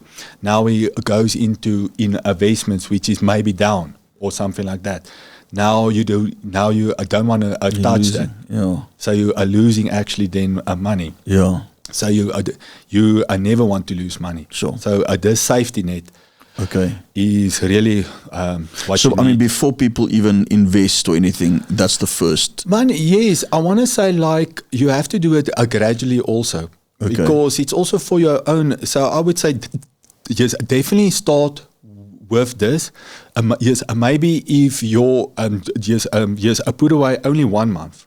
Yes, and then put away some into savings. So, but there is an emergency fund in America. It's $1,000. Yeah, I wouldn't say R1,000 by us. I would say 10,000. Yeah, I would say 10,000 to 20,000 even. That's I think that's the first thing to get to. That just psychologically helps you a bit. That you can now think clearer. Yes, then one can get to the 6 to 12 months. Yes, then you can start really with capital growth, but not just keeping that 10 or 20,000 in that emergent. Yes, then you must start building that also. Yes. Because 10, 20,000. Yeah, of course, that'll build to that. Yeah, and yes. Then you build to the 6 or 12 months. Yes, which you can have safe. Okay. Because I've seen so many people, especially with COVID, where they have lost their houses, where they have lost their businesses, because now they have this a plan, and they set these goals, and they're saving, and now all of a sudden they lose a loved one, or they need money because it's not going good at work. Because in COVID, all of us were are feeling it in some a sort of way. Yes. So now you don't have any a cash flow, and I've seen so many people lost, especially during COVID. And if you look at nobody would have addicted. Even in 2019, nobody would have addicted COVID. Yes. So it's really planning for the unforeseen. Yes. So you have to put that money away. And I've seen with my own years alive. Sure. You know, if you have that peace of mind, you can do you can invest in any volatility. Okay. No, So sure. that's definitely one thing that I see. And then number 6 is underinsuring. Okay. So this is almost in the same category, but definitely something that I see a lot of South Africans, because they are taking a 2 million rand life in assurance because it's costing me R1,000, and that's only what I want to put away. Or even people that is older that now are just cancelling some of their life covers, not thinking about they will not get any life insurance. Yeah. Yes, in the that's future. a good business. Just go buy their life insurance. But anyway, let's leave that one. Yeah, I've actually. Can you do it in South Africa? Yeah, so you can take out. I have been taking out life insurance on my So you can parents. take out on people, but Yeah. can you go and take over? and take? So somebody's about to Yeah, die, so, and they just want to spend their money. Yeah, actually, Harry Phil Yoon, I don't know if you know me, was the South African coach. Back in the days, he is actually running a business like. I think it's brilliant. Yeah, so he actually. As a business, people should get into that. I'll get into it. I'll go hunt down, check their health, watch. Yeah, so he does a whole What's analysis. You tell them, listen, your insurance is 15 million, but I'll give you 7 million now. And you enjoy your life, and I buy over your life insurance. Yes, life Done. insurance. And you make say 2 3 years he's got left. Yeah, and you watch the situation. But then you just take a session on that life policy. Yeah. You make sure it comes to you. Yeah. And you can do it. You cede it to you, and you pay him out. Yeah, and you pay him out, and you get that life insurance. In America, people make billions of that stuff. I promise you. There's massive individuals that started massive companies just by doing that. Sure. I haven't seen South Africa's gone big in it, and it's an opportunity. It is definitely. Yeah, I think definitely. But one thing is people underinsuring their life also. Especially business people, key man policies, buy and sell policies. That type of thing people are really neglecting. So underinsurance, because now you are starting your business, or you are running your business, and you are saving money, but you get sick. Now you can't spend that much time in your business anymore. Now your salary, everything. And Keyman decrease, policies income. is quite affordable. Yeah, it isn't that much. Yes. For a young guy, 15 million. I don't know if it won't even cost him 2,000 rand. I know. So if you just look in, how long would you save to get out 15 million, 2,000 rand a month? Yes. So you must make that math. Yes. And always life insurance. Is there a Keyman policy on disability? Yeah, yes, you can. Is it? So you can take life or a disability on a Keyman policy. So you can still be alive and you can get that policy out. But the only thing is it will pay to your company. Of course, pays to the company, yes. So because it's a company policy. Yeah. And it can help your company in difficult times. And especially nowadays, people are very under financial worries, stress. Health always falls under that. So I've seen a 28-year-old with a heart attack. Now he can't get life insurance ever again. So especially young people think, I want to just take a 200 rand funeral cover, Yes. and make sure about that. Or get it big while you're young and the premium is low. Low, and make sure maybe you can see the longevity into the Yes. policy, meaning don't just take a high policy and then it goes up every year with a 20%, 22%. I have seen that also. Yes. So make sure about the yearly Yes. increases. Okay. Yeah. So one big pitfall is assured. Then the last pitfall, number 7, is not giving. So I've seen it. Also, with that my put it pitfall number 1, but anyway, that's okay. Not giving. Yeah. I am not a preacher, so I put it no. I'm just a 7 is the whole number. So Yes. So the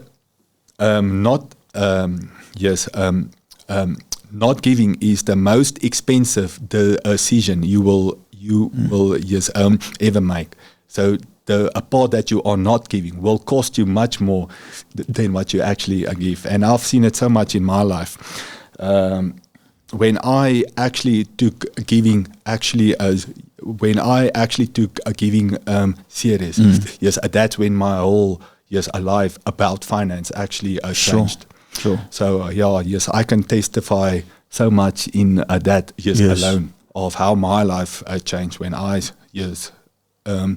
when I grab onto that mine. Yes, I said of giving. Sure. So Okay. in general, people that are in a general our South African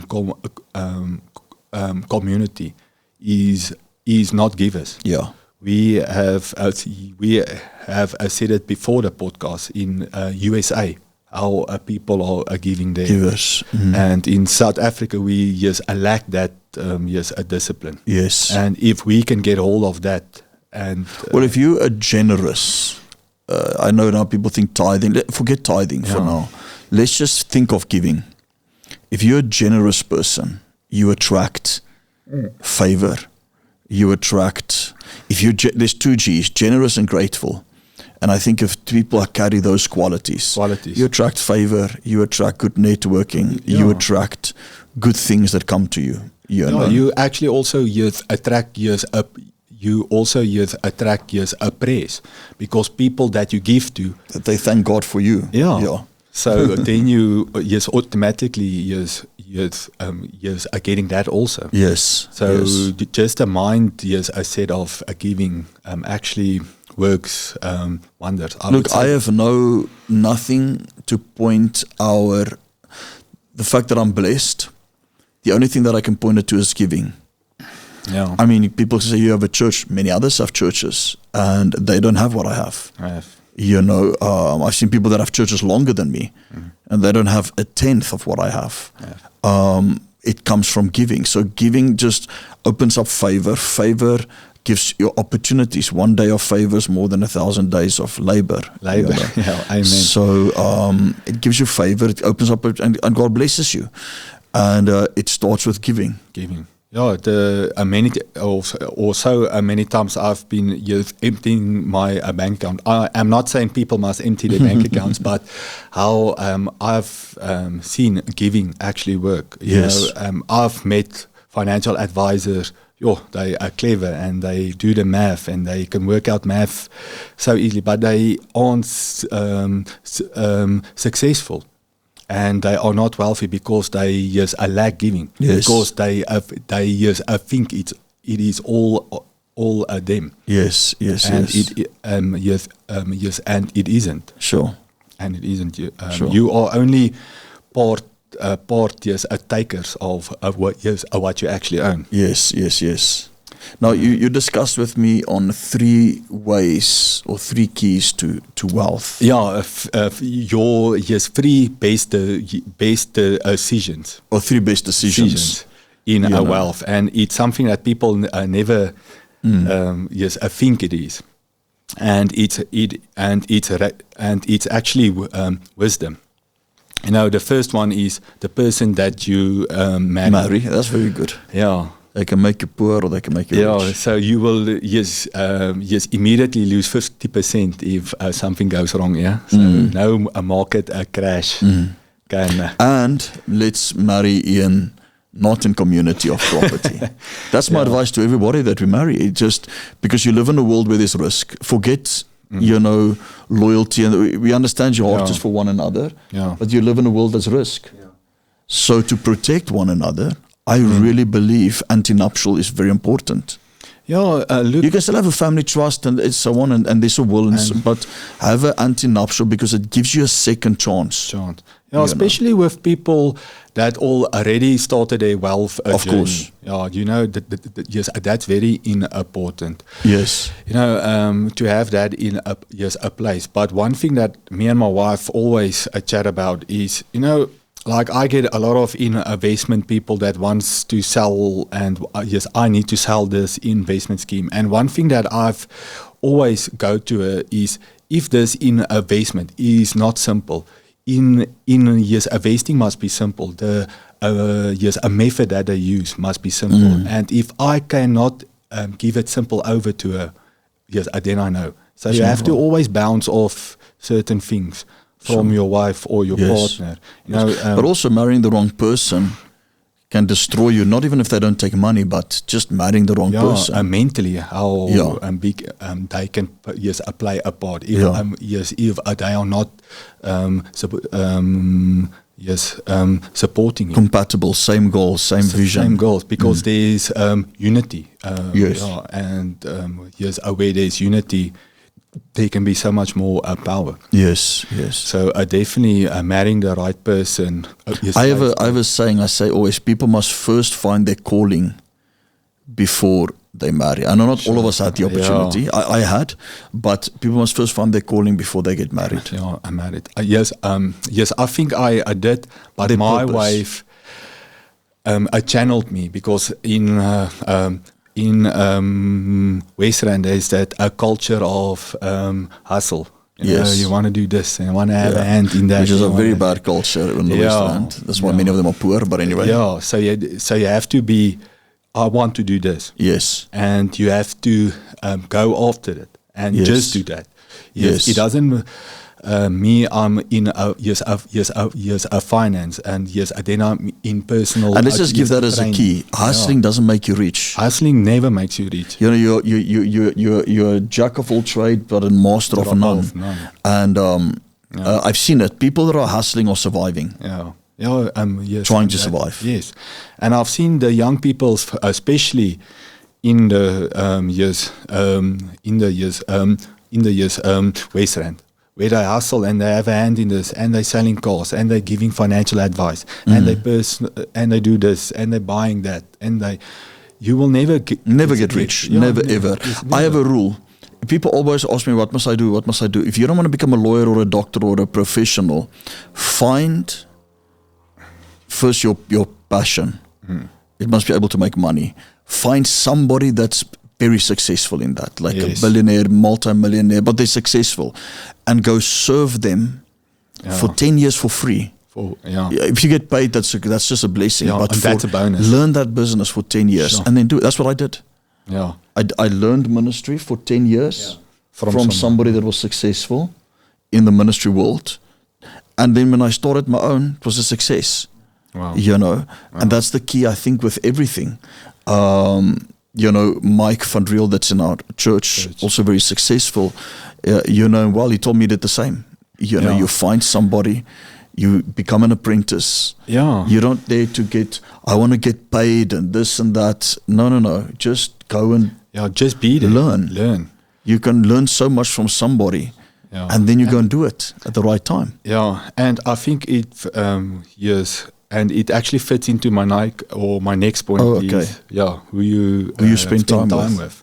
And that is so key. And just to keep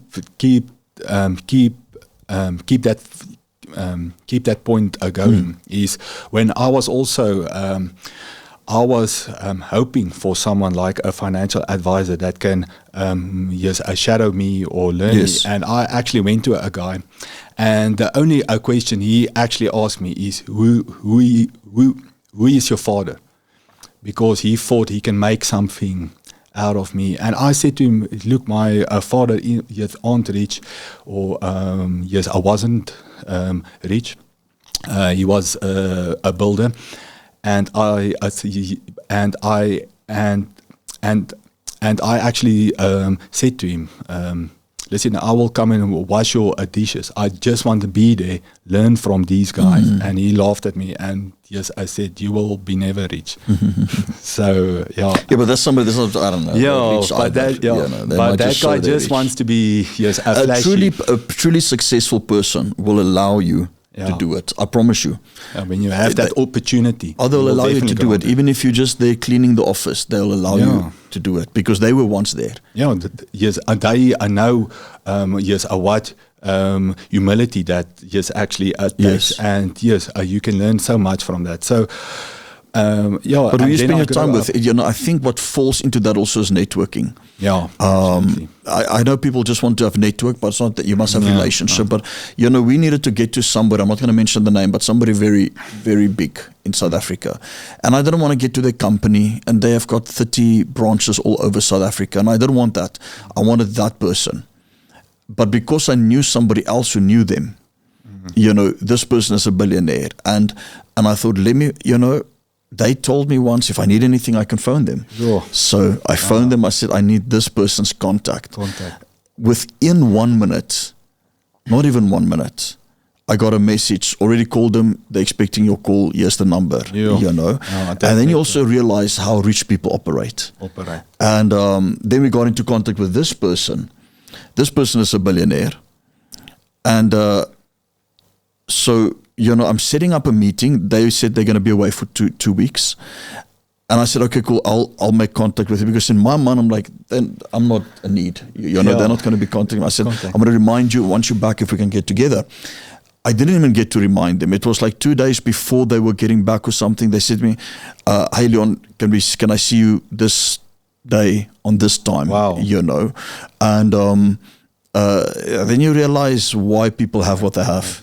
Then you get people that are entitled. They don't make any money.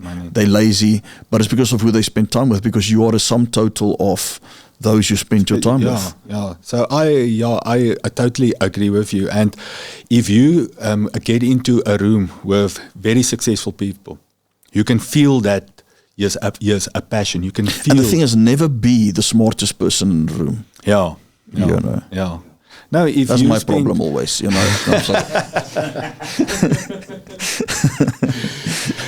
No, no, but you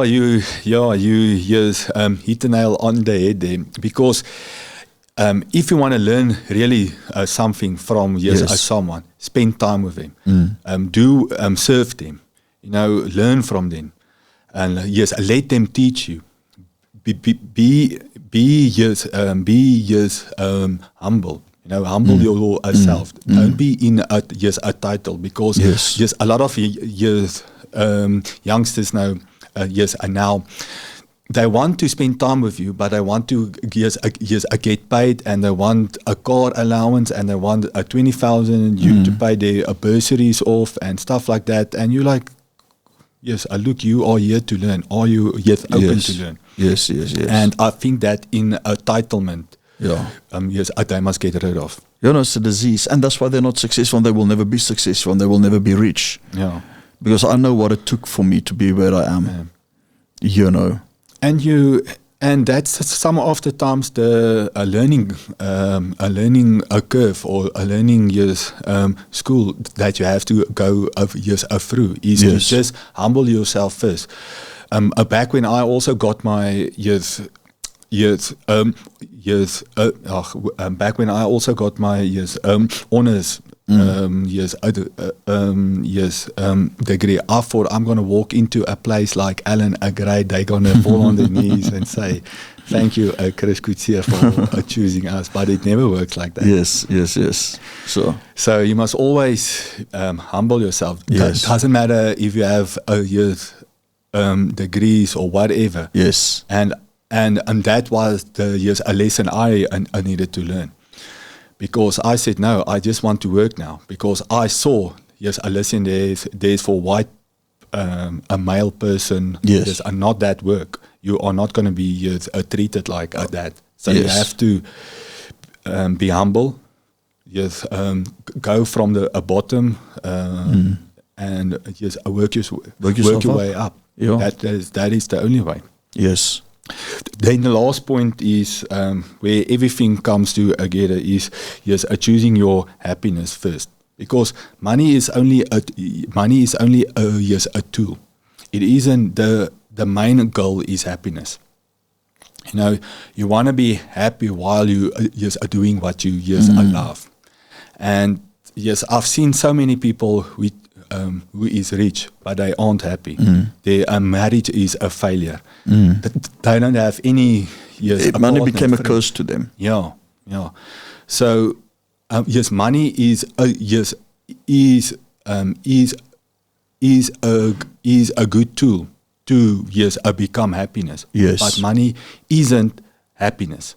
Yes, it is a tool, but happiness is. Oh, money will make you very happy. Yeah, no, every poor person always say money doesn't make them happy. It's because they never had it.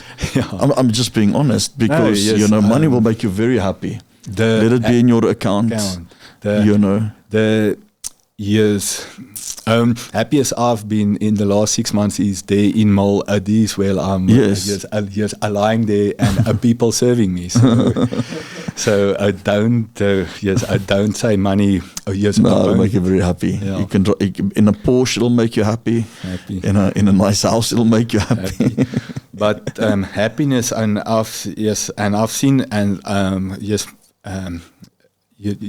me and my a brother talked about happiness quite a lot. So money plays a role, but your happiness, that's where you want to be. Money must serve you. Meaning that you must not serve money. And I think if money serves you, you can choose the lifestyle you want. And when you build your own environment, you can build it so that you become happy. That's what I'm trying to do. I'm always trying to build the life that I want. You want, and how you want to. Yes, and money must serve me in that regard. I don't think it is South Africa see it as I don't think it is evil to fly the best, to drive the best. Okay, I don't want to drive the best because of how you lose money now. But I don't think it is evil if you worked for the money. You didn't get it unjustly, and then let that money serve you. If rich people live long, there's a reason they live long. Yeah. Look at billionaires. Why do they live long? They just live actually long. Spend years of money on their health, and everything. And money buys health. That's what people don't understand.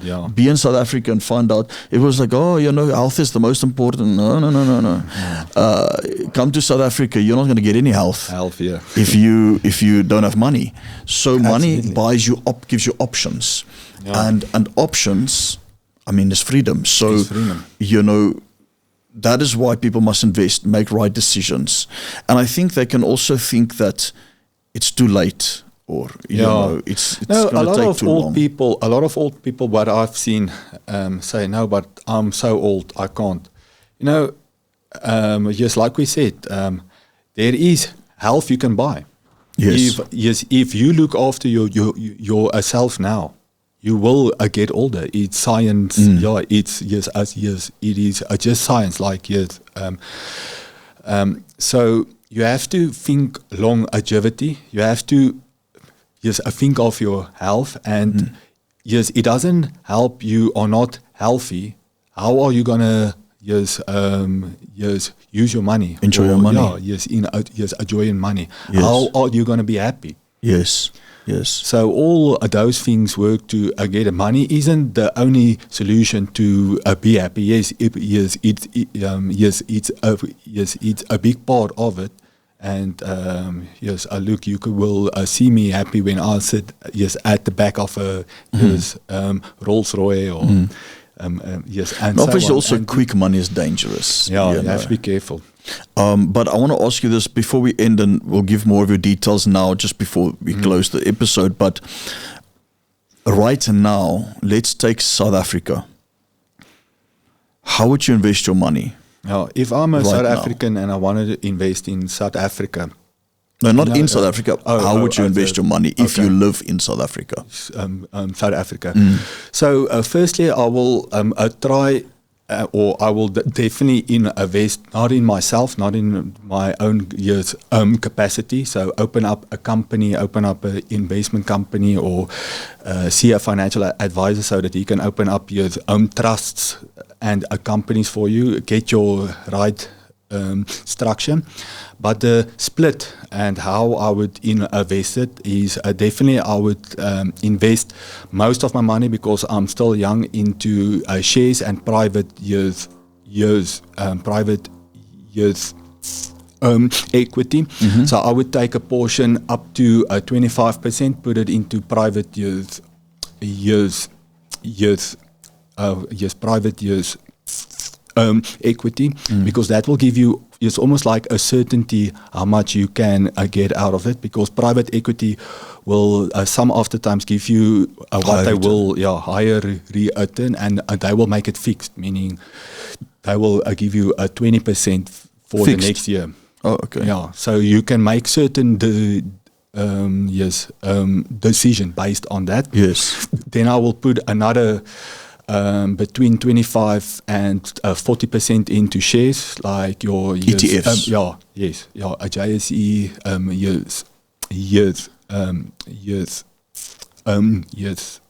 S&P 500, Nasdaq, and your international. Then I will also put a portion of that into a cash, like we said, emergency.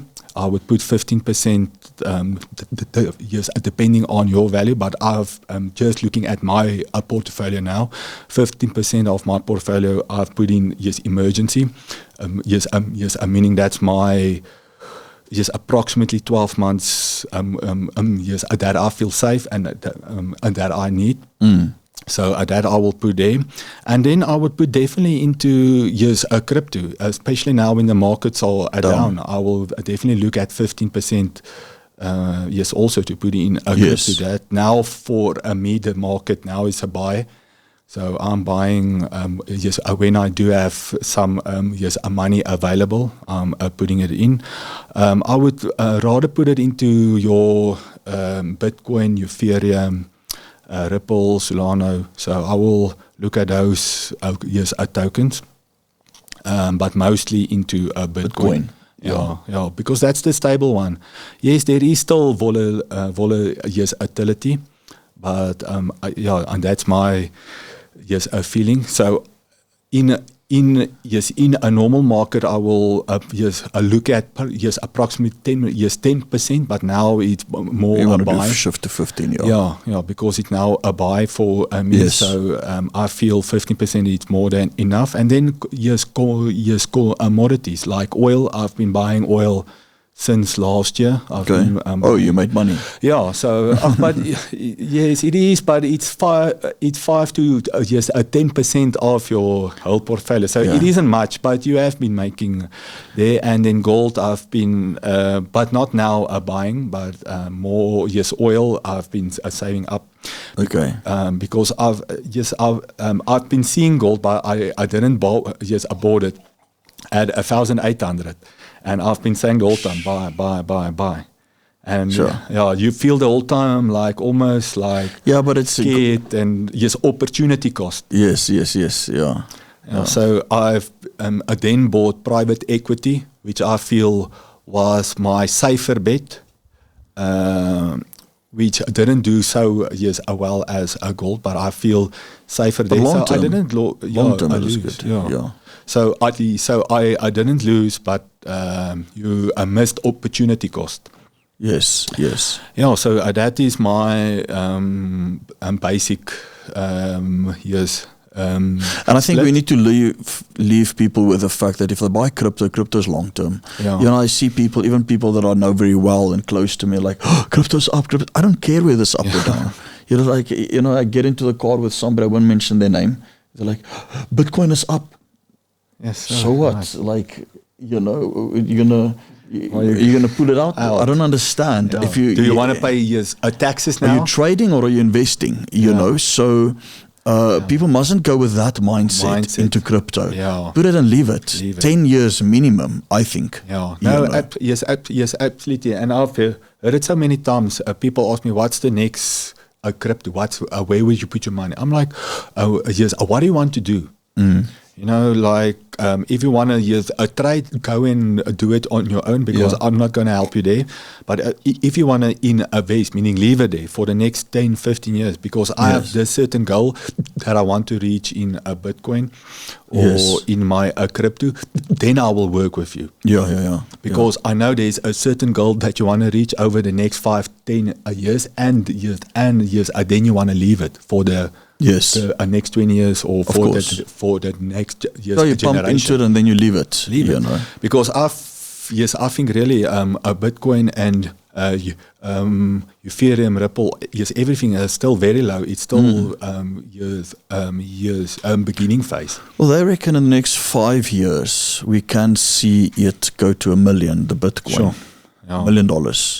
Which means you 10 times in 5 years. That's a lot, eh? Yeah. No, that's quite a lot. But my thinking is not so high, but I'm not... well, I just did some research on Grok and I took all the AIs and I looked and they ascertained from historical point and news it's going conservative in 5 years' time. Yeah. Look, yes, most of the exchanges are really struggling with... supply of a Bitcoin, actual Bitcoin, because a lot of them are just trading CFDs and so on, but the actual supply is getting very years and it's almost finished though. Yeah, and they when is the mining ending? I think it's it's close. 20. Yeah, then it's going to shoot up. They said. Yeah.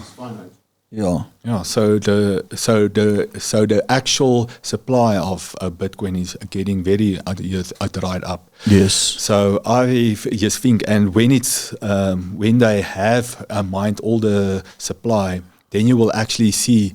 Only then it will actually what it's going to do. Yeah. Of course. Yes.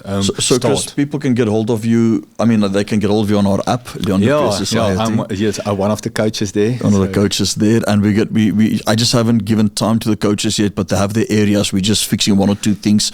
But you can join our app, Leon du Preez Society, and but they can reach you on info at chrisco.co.za, and they can go to my website, the Chris Code. Yeah. So they'll put it up. But how you get the books is you're going to give 5 books away. Yes. But comment somewhere on your social medias. Yes. Please go and like and subscribe, comment channels. But when you comment, say that you watch this podcast. Yeah, watch this podcast. I will then pick 5 winners and I will post it to the 5 winners. Yes, as this book and the other one. So that, and it's good books. You know, I think there's a big demand. I haven't seen books like this in South Africa really. Yeah. I saw 1 or 2 small ones. You know. Yeah, and it's more for your general. South African is written in a good plain language. It's good. Yes, a printed word. It's not small. So a small you can't read it. So it's good language people can understand and grab hold of. So it's really good. The compound interest demonstration, retirement mindset. Steel tie, step 5, save for your children's education, how to do this. And it's really good. Tips, ways that I've seen worked for me. and to get myself out of a debt first, because you have to see if it works on yourself. Yes. And my other book, Zero to a Million, is more about stories also. How my life journey went and what I went through, Yes. and just how to save up and what to use and what tools to use to get to your first million. So it's Awesome. really just a good read. If you have So you do financial advising, you do investing. Yeah, so I give a financial advice, which then covers in investing advice. Mm-hmm. So with my financial advice, I can help you with crypto. I can tell you what to and where to Yes. invest in that. And then I help companies also in crypto with a blockchain, with a tokenization. Tokenization, yeah. And so on. So yeah, if there is people that wants to get hold of me, and that's our right channels. No, excellent. Thanks so much, Chris. Thank you so much Appreciate for it. this opportunity. Thank you for talking to me. Awesome. Awesome. Thank you. Cool.